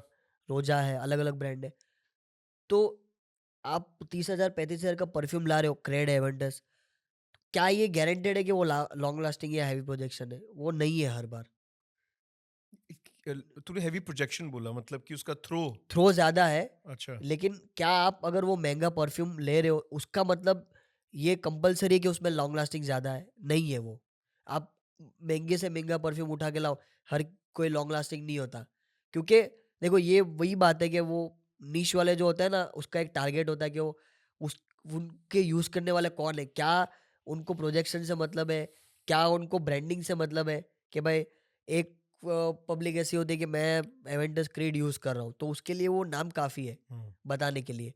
उसके लिए फिर ये नहीं होता है कि लगाया तो दूर तक बट जाएगा। कॉम्प्लेक्सिटी ऑफ नोट्स, वो भी तो बहुत क्रिटिकल चीज है ना। वो कितना यूनिक है, कितना कॉम्प्लेक्स है, उससे भी बहुत फर्क उससे भी पड़ता है। होता है। और परफ्यूम जो होता है ना, वो 3 नोट्स पे बेस्ड होता है, टॉप नोट, मिडल नोट और बेस नोट। टॉप, मिडल और बेस हर किसी के इंग्रेडिएंट्स अलग आते हैं और सब इंग्रेडिएंट्स को मिलके एक परफ्यूम क्रिएट किया जाता है। Top will be the one that is the key, top starting में आएगा, जब आप स्टार्टिंग में परफ्यूम आएगा। अप्लाई करते हो तो थोड़ी देर के लिए टॉप आएगा, 5-10 मिनट के लिए। फिर मिडल आएगा, वो भी आधा घंटा जैसा रहता है। और लॉन्ग लास्टिंग जो आखिर तक रहता है वो बेस नोट रहता है। और बेस जो होता है ना, वो फ्रेग्रेंस उसकी चेंज हो जाती है थोड़ी देर के बाद, एक अलग महसूस होता है। तो कभी कभार क्या होता है, लोग परफ्यूम लगाते हैं, ऐसा सूंघते हैं और जज कर लेते हैं। तो परफ्यूम जो एक्चुअल है ना, वो अप्लाई करने के बाद आपको पता चलेगा 2-4 घंटे के बाद। हम्म। और वही बात है, लॉन्ग लास्टिंग वाली भी जो मैंने बताया कि वो इंडिया में ऑब्सेशन है, कि हमारे यहाँ स्टोर में भी आते हैं लोग। और यार ऑब्सेशन तो ग्लोबल है, सबको हर कहीं पे भी जाओ दुनिया में सब लेकिन बोलते बहुत हैं। ज़्यादा है ना। देखो, परफ्यूम परफ्यूम है यार, वो कोई जादुई काढ़ा तो नहीं है। मेरे यहाँ स्टोर में पब्लिक आती है, व्हाट्सएप पे, फेसबुक पे मैसेज करते हैं, यार कपड़े धोने के बाद भी खुशबू नहीं निकलनी चाहिए। क्या ऑब्सेशन है उसमें? मतलब कपड़े धोने के बाद भी क्या काम है उसका? यार आपने सुबह में परफ्यूम लगाया, आप घर पहुंचने तक परफ्यूम आपकी बॉडी पे है, बहुत हो गया। और क्या करेंगे आप ज़्यादा? यार आदिल, एक बड़ा फनी चीज हुआ है। मैं इनफैक्ट देख भी रहा था, हम सब देख रहे थे घर पे बैठ के तेरा एपिसोड जो शार्क टैंक पे आया था। तो उस पे आई थिंक कमेंट सबके बढ़िया ही थे, सबको अच्छी लगी थी। इनफैक्ट कोई यूजर्स भी रह चुके हैं। बट नमिता ने एक पॉइंट बोला कि यार कि ये बहुत स्ट्रांग है। तो मैंने टिपिकली सुना है कि हमने हमारी बात भी हुई है अभी कि यार इतने टिपिकली स्ट्रांग होते हैं, मतलब ये उसका एक फीचर है। Correct me if I am wrong, but क्या सारे तेरे सारे इतने स्ट्रांग हैं कि मतलब नेशनल टीवी में लगा ऐसा कि भाई तो बहुत स्ट्रांग इत्र बनाता है? देखो, 2-3 चीज़ है। एक तो ये कि इत्र स्ट्रॉन्ग होंगे क्योंकि वो डायरेक्ट कॉन्सन्ट्रेशन है, ऑयल है, जो परफ्यूम में मिक्स होता है। 15% ऑयल होता है, अत्तर होता है, और फिर 75, 85, 95% जो भी अल्कोहल होता है और मिक्स होता है, फिर परफ्यूम बनता है। तो ऑब्वियसली वो स्ट्रॉन्ग ही होगा क्योंकि हम डायरेक्ट यूज़ कर रहे हैं। दूसरी चीज़, जैसे नमिता मैम ने बोला कि वो स्ट्रॉन्ग है, तो क्या स्ट्रॉन्ग इज़ अ डिसएडवांटेज? भाई ज़्यादा से ज़्यादा परफ्यूम यूज़ करने वाले हमको बोलते हैं स्ट्रॉन्ग परफ्यूम चाहिए। स्ट्रॉन्ग होगा तभी तो लोगों को पता चलेगा कुछ लगाया है। लाइट परफ्यूम तो खुशबू ही नहीं आएगी। तो स्ट्रॉन्ग परफ्यूम होना ये डिसएडवांटेज नहीं है या बुरी बात नहीं है। तीसरी बात, ऐसा नहीं है कि आदिल कादरी में सारे स्ट्रॉन्ग परफ्यूम है, लाइट्स भी है, लाइट परफ्यूम भी है। मैंने जो उनको चेक करवाया वो हमारा स्ट्रॉन्ग है, और इसीलिए वो परफ्यूम जो बेस्ट सेलर है, क्योंकि वो स्ट्रॉन्ग है तो वो ज़्यादा लास्ट करता है, लोगों को पता चलता है, इसलिए ज़्यादा लोग खरीदते हैं। तो मैंने वो बेस्ट सेलर ही दिखा है। वरना अत्तर और परफ्यूम में मेरे पास 7-8 अलग अलग फ्रेगरेंसेज है। जिसको लाइट चाहिए वो लाइट यूज़ करे, जिसको स्ट्रॉन्ग चाहिए वो स्ट्रॉन्ग यूज़ करे। आदिल यार, तूने कुछ स्टोर्स भी अभी खोले हैं अपने? हाँ, अपने टोटल 15 स्टोर्स है इंडिया में, और ये एक्सक्लूसिव आउटलेट्स हैं? ये एक्सक्लूसिव फ्रेंचाइजी भी है, और नहीं है एक्सक्लूसिव, लेकिन हाँ, एक्सक्लूसिव आदिल है। कादरी आदिल के कादरी स्टोर्स का ही हैं, बिकेगा। मतलब मल्टी ब्रांड आउटलेट्स में नहीं है ये? नहीं, आदिल कादरी का साइन बोर्ड है, आदिल कादरी का थीम फर्नीचर है, आदिल कादरी के गाइडलाइंस पे वो सेल्समैन काम करने के ब्रांडेड लिए। ब्रांड आउटलेट है बेसिकली। ब्रांड आउटलेट 15 खोल लिए तूने, मोस्टली ये महाराष्ट्र गुजरात में अभी? महाराष्ट्र गुजरात में ज़्यादा है। और जो बाहर है आउट ऑफ इंडिया एक है अभी, दुबई में अभी एक है, दुबई में एक है। फ्रेंचाइजी है वो। हाँ, तो तो फ्रेंचाइजी तू अभी लोग इनवाइट कर रहे हैं कि यार मेरे को नहीं, फ्रेंचाइजी के लिए मैं इनवाइट नहीं कर रहा हूँ, अभी फ्रेंड्स फैमिली में ही थी है। अच्छा। क्योंकि क्या होता है ना कि आप एकदम से सारे फ्रेंचाइजी वगैरह स्टार्ट कर दोगे, फिर कुछ बैकलैश आता है पीछे से, तो उसको आप अच्छे से हैंडल नहीं कर पाते। तो अभी हम लोग अभी तो एक्सपेरिमेंट फेज बेसिकली में, एक्सपेरिमेंट कर रहे हैं, पायलट कर रहे हैं कि कैसे करता है वर्क, करता है daily work। Day to day operations में क्या प्रॉब्लम आ रहा है, क्या चैलेंजेस आ रहे हैं प्राइसिंग को लेके, ये सब चीज़ों को लेके उसको सॉल्व कर रहे हैं हम। रिपीट पे कस्टमर को लाना है, ये वो समझ सर्विस पे गया, काम कर। समझ गया। और यार एक बात बता ना आदिल यार, डेट लेना मतलब मुझे समझ नहीं आया उसमें प्रॉब्लम क्या थी। तू थोड़ा एक्सप्लेन करना हो, क्योंकि ऐसा लगा as a viewer of your shark tank episode कि यार तूने कुछ गलत कर दिया, बट मेरे हिसाब से तूने कुछ गलत नहीं किया। तो ऐसा होता है भरत भाई इसमें कि आपको स्टॉक्स, अब जब स्केल करते हो ना, जब एक नॉर्मल बिजनेस चलाते हो तो ठीक है, आपने 1000-5000 का धंधा किया, माल बनवाया, प्रोडक्ट बनवाया, लेके आए, ठीक है। जब आप स्केल पे जाते हो तो आपको प्रोडक्ट ज़्यादा चाहिए, स्टॉक ज़्यादा चाहिए, और हमारे बिजनेस में एमओक्यूज होते हैं। एक प्रोडक्ट लॉन्च करना है तो उसका 10,000 यूनिट निकलेगा, 12,000 यूनिट निकलेगा, तो हमको वन शॉट वो लेना ही है, बिल्कुल, चाहे वो दिन का 100 बिक रहा है। तो एब्सोल्युटली। हमको स्टॉक के लिए वो चाहिए था। अब हमको स्केल भी करना था, और सप्लायर से ये सारा भी लेना था। अब सप्लायर बोल रहा था कि आपको नया प्रोडक्ट वगैरह लॉन्च करना है तो आपको अभी एडवांस देना पड़ेगा। जो मेरे पास है वो तो मैं दूंगा क्रेडिट पे, लेकिन नया कुछ करना है क्योंकि मेरे को भी आगे से ऑयल क्रिएट करना है, बॉटल्स वगैरह लाना है। उस वजह से हम लोग डेट लाए थे, और उस डेट पे हम लोग ने डिस्काउंट लिया था। मतलब जो इंटरेस्ट वो बैंक ने हमसे लिया, प्राइवेट बैंक ने, प्राइवेट फाइनेंस ने, वो हमने उससे बिल में कम करवा के लिया, तो हमारा कोई नुकसान नहीं है। सप्लाई चेन फाइनेंसिंग है ना यार, सप्लाई चेन तो फाइनेंसिंग है इन्वेंट्री फंड कर रहे हो, अपनी वर्किंग वो। कैपिटल फंड कर रहे हो, हाँ, उसमें दिक्कत क्या वो है? प्रॉपरली है। दूसरा, अभी नॉर्मल मार्केट में लोग क्या करते हैं कि ज़रूरत पड़ी अभी, या तो बर्निंग करना या लॉस कर रहे हैं, तो क्या करते हैं, सीधा जाएंगे एंजल फंडिंग उठाएंगे या वीसी के पास जाएंगे, कुछ भी करेंगे। मेरा ये माइंडसेट था ये, क्योंकि मेरे पास प्लान था 6 महीना 7 महीने से कि मेरे को शार्क टैंक में जाना है। तो कहीं ना कहीं मेरे माइंड में था कि यार शार्क टैंक से पहले फंडिंग नहीं करनी है। शार्क टैंक में जाऊंगा, एक ब्रांड अच्छी बिल्ड एग्जैक्टली। होगी, अच्छी वैल्यूएशन मिलेगी। देखो, फाउंडर ग्रीडी होता है अपनी इक्विटी को लेके, गलत बात नहीं है। अगर कोई मेरे को बोलता है कि यार तू बिना वजह वैल्यूएशन को लेके ग्रीडी है, हर कोई होता है, अपना इक्विटी का ग्रीड हर कोई रखता है। तो मेरे को भी ग्रीड था कि मैं शार्क टैंक के बाद जब निकलूंगा और ब्रांड अच्छा बिल्डअप होगा तो मेरे को अच्छा वैल्यूएशन मिलेगा और मेरे शेयर्स का अच्छा पैसा आएगा। तो वेट करा था। अब इतना खींचने के लिए तो आपको डेट चाहिए, वो सप्लायर को देना है, नए प्रोडक्ट लॉन्च करना है। और दूसरा ये है कि उसके सामने मैं रेवेन्यू भी तो कंप्लीट कर रहा हूँ। ऐसा थोड़ी है कि मैं डेट उठा के सेल्स नहीं हो रहा है मेरा। मेरा तो सेल्स कंसिस्ट है एकदम। और उल्टा लास्ट 2-3 महीने से तो हम लोग ग्रो भी कर रहे हैं, जो शार्क टैंक में बताया। ग्रोथ तो तेरी यार 5 से 20, 20 से 70, 75, 80, हमने तो ग्रोथ तो है ही है। हमने शार्क टैंक में मैंने बताया था 6 या 7 करोड़ रुपया, लेकिन उसके बाद फिर दिवाली में हमने 9-10 करोड़ रुपया किया था। हम्म, और महीने उसके का। बाद हाँ, हम्म, तो वो सब तो चलता रहता है। खैर, हम्म, और एक चीज़ है कि वो शार्क टैंक है, हम्म, एंटरटेनिंग प्लेटफॉर्म है, तो हाँ, होता है, हम भी समझते हैं। और मेरे को इस बात का कोई भी वो नहीं है अगर पब्लिक क्वेश्चन करिए, क्योंकि इस टॉपिक को लेकर हमारा एपिसोड सबसे ज़्यादा वायरल हुआ है। अच्छा। और एक मार्केटिंग एनी वाले, publicity is good publicity. Publicity. और अब जब हम बात कर रहे थे कि भाई मेरा मार्केटिंग बैकग्राउंड है, तो अभी तक इतना पैसा डाला है मार्केटिंग में, तो ये ऑर्गेनिक वाला जो फ्री व्यूज आ रहा है, तो मेरे को तो बहुत मजा आ रहा है भाई। यार क्या जब बात है। लाखों करोड़ रुपया फेसबुक गूगल पे खर्चा कर रहे हैं हाँ।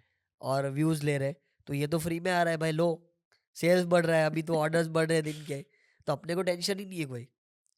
यार अदिल, एक रईस में डायलॉग है ना, बनिएगा दिमाग एंड मियाँ भाई की डेयरिंग। मुझे यार ऐसा लगता है कि तू you're a perfect combination of both of these.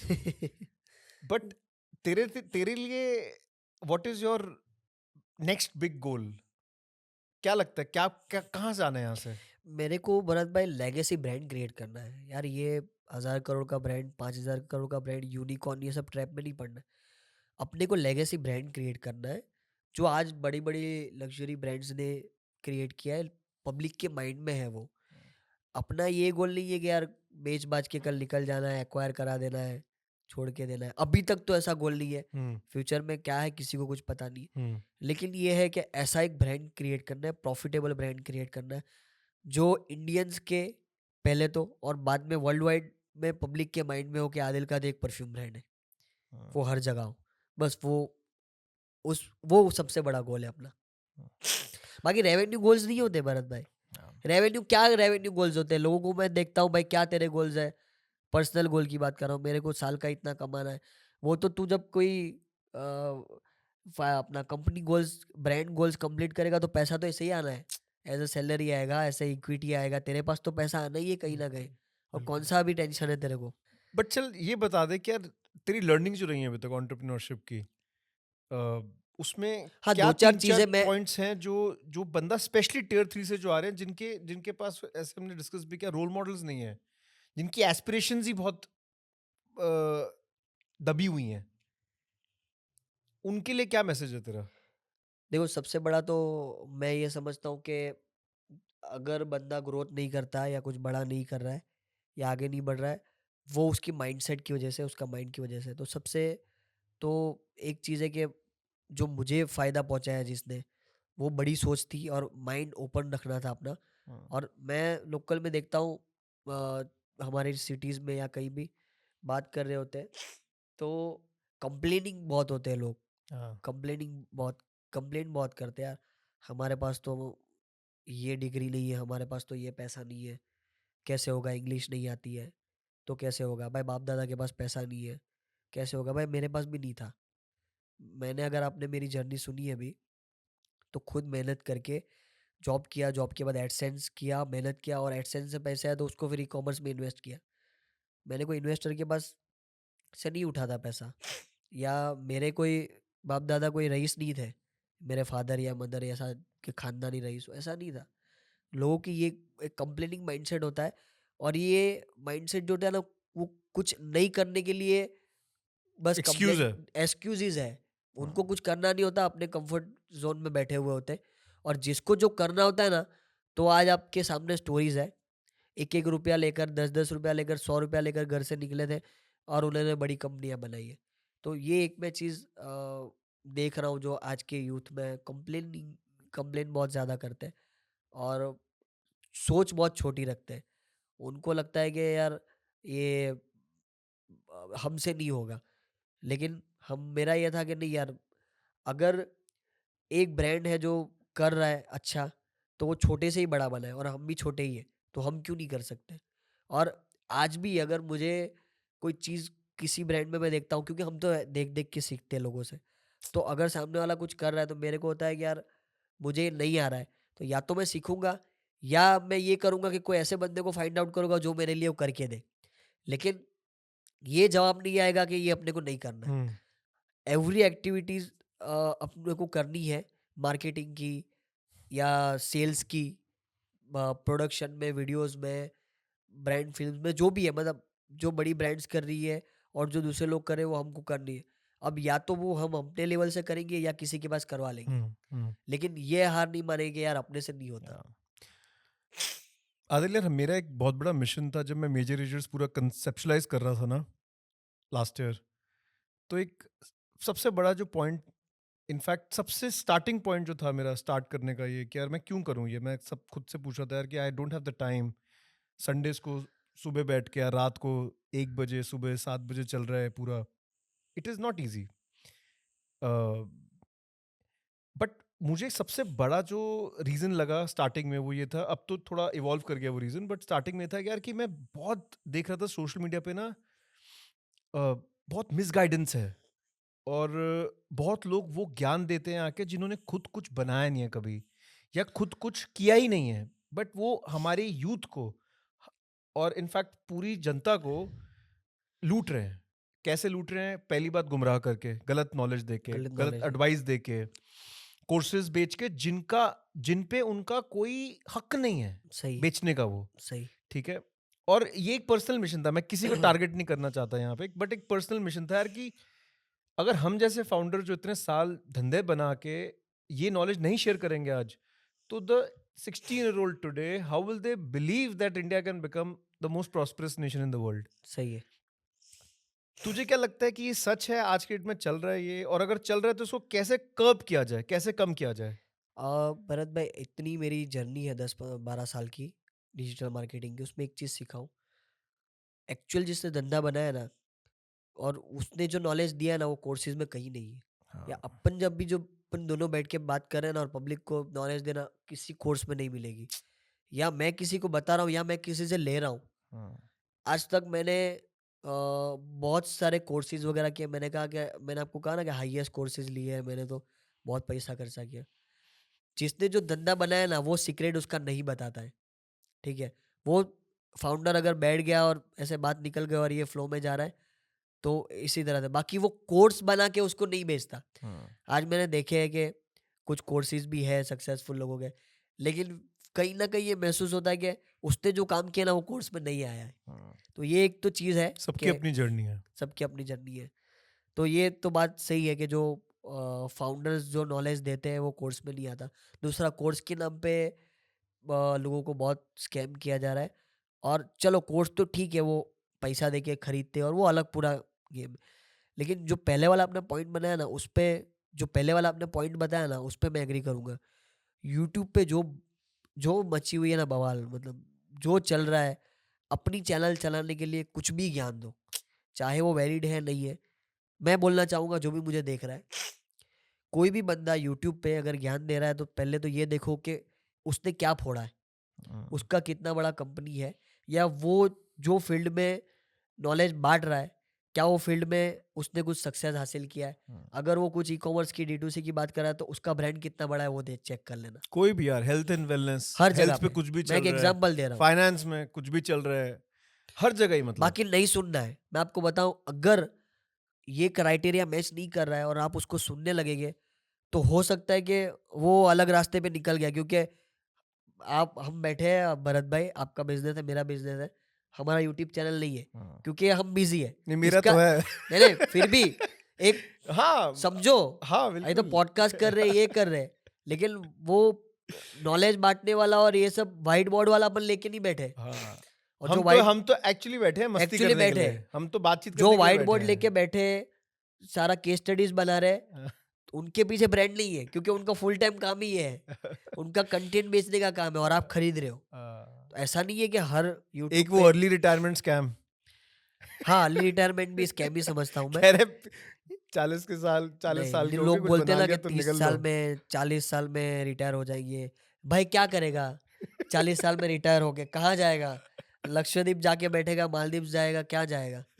तो क्या देखो, मैं एक बताऊंगा यूथ को कि अगर वो 30-40 साल में सक्सेस हो गया है तो अपने देश के लिए कुछ अच्छा करे। जो नॉलेज उसने कमाया है वो नॉलेज को as a training, as a investment लोगों को शेयर करे, लोगों की कंपनी आगे बढ़ाने में हेल्प करे। और ये मज़ा भी है ना, आप खुद सोचो 30-40 साल में रिटायर हो गए और बीवी बच्चों के साथ बैठे, और क्या आपकी लाइफ में एंटरटेन है मेरे को बताओ।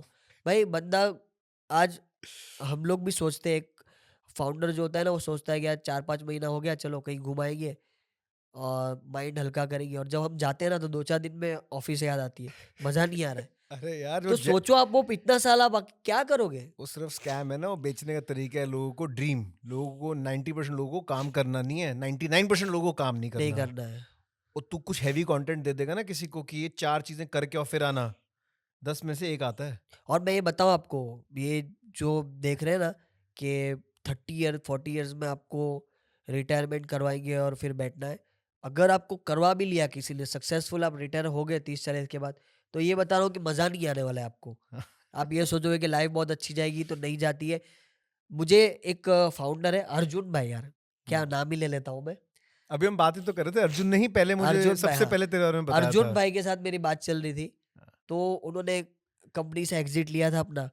तो वो बता रहे थे कि यार मैंने एग्जिट लिया, दूसरे दिन सुबह जब उठा ना, दूसरे तीसरे दिन, तो सुबह में मुझे लो फील हो रहा है, मतलब मैं मिसिंग आउट फील कर रहा हूँ कि यार आज वो टीम से मैसेज नहीं है आरटीओ वाले के कि आज सर आपका ये रोज कम है, ये है वो है, और मेरे पास गोल ही नहीं है। कोई उठ के बंदे के पास गोल होना चाहिए, मकसद होना चाहिए। यार सुबह उठ रहा है तो उसको कुछ तो होना चाहिए कि यार नहीं, मेरे को कहीं जाना है। तब उस उसने बताया था, अर्जुन ने, कि तब मैंने सोच लिया कि नहीं, अब चाहे मैं कहीं भी एज का हूँ, कुछ भी हो, मुझे करना है काम, मुझे ऑफिस जाके बैठना है। हाँ। मेरे को कुछ तो काम होना चाहिए जिसकी वजह से मैं ऑफिस जाके बैठूँ और मेरे पर प्रेशर होना चाहिए, तब जाके लाइफ जाएगी ना। सुबह में आपके पास कोई टेंशन ही नहीं है, मकसद ही उठ नहीं ना के मकसद ही अदरवाइज। नहीं है। ऐसे लाइफ नहीं होती है, ऐसे लाइफ नहीं। कभी कभार हमारे लिए एक छोटा 2-4 दिन की भी, अगर छोटा 2-4 दिन की भी हमारे लिए अगर छुट्टी हो जाती है ना, सुबह उठ के लगता है कि आज ऑफिस नहीं जाना है, तो बहुत मतलब वो भारी लगता है कि यार क्यों, क्या हो गया यार। अ, अदिल यार, तेरा लास्ट एक रिक्वेस्ट है पॉपुलर डिमांड पे। तू सूफी सिंगर भी है हाँ, यार, कुछ सुनाएगा? मजा नहीं आएगा, वो सिस्टम वगैरह होती है कुछ उसमें। सुना दे, हल्की सी 1-2 लाइन, जो कैसे मन है। सुनाऊं? मेरे मौला करम हो, करम बेकसों को सहारा मिले, डूबतों को किनारा मिले, बेकसों को सहारा मिले, डूबतों को किनारा मिले, सर से तूफान पल में टले, जो तेरा एक इशारा मिले, तू जो कर दे मेहरबानियाँ, दूर हो जाए हर एक गम, मेरे मौला करम हो, करम, मेरे मौला करम हो, करम। क्या ये बात है, एक नंबर भाई, एक नंबर, मजा आ गया, सुपर्ब। यार आदिल, बहुत मजा आया, बहुत बढ़िया बात हुई। और एक लास्ट क्लोजिंग दिमाग में एक थॉट है। हम जहाँ से शुरू किया हमने पूरा तेरा जर्नी, मुझे ऐसा पता नहीं क्यों लग रहा है कि यार तेरा जो अस्थमा का प्रॉब्लम था, इनफैक्ट बिल्लीमोरा जहाँ से तू आता है, तेरे circumstances situation was a blessing in disguise for you. मतलब कि वो तेरे को कुछ अच्छा ही दे गया। तो तेरे को क्या पहले लगता है? पहले ये शुरुआत में मुझे, मेरे पेरेंट्स को, सबको लगता था, लेकिन अभी ये रियलाइज़ हो रहा है कि ब्लेसिंग है ये। क्या बात है। Thank you so much for spending time with me भाई। Take thank care. You so much for inviting me Bharat भाई। हाँ, बहुत मजा आया, बहुत मजा आया। आपका हर एक लाइक और शेयर और सब्सक्राइब हमारी पूरी टीम को मोटिवेट करता है to keep creating this content. Please support करो, शेयर करो, जितने लोगों तक ये पहुंचाओगे उतना हम सबको मोटिवेशन मिलेगा to keep doing this. Thank you. Come to major edges.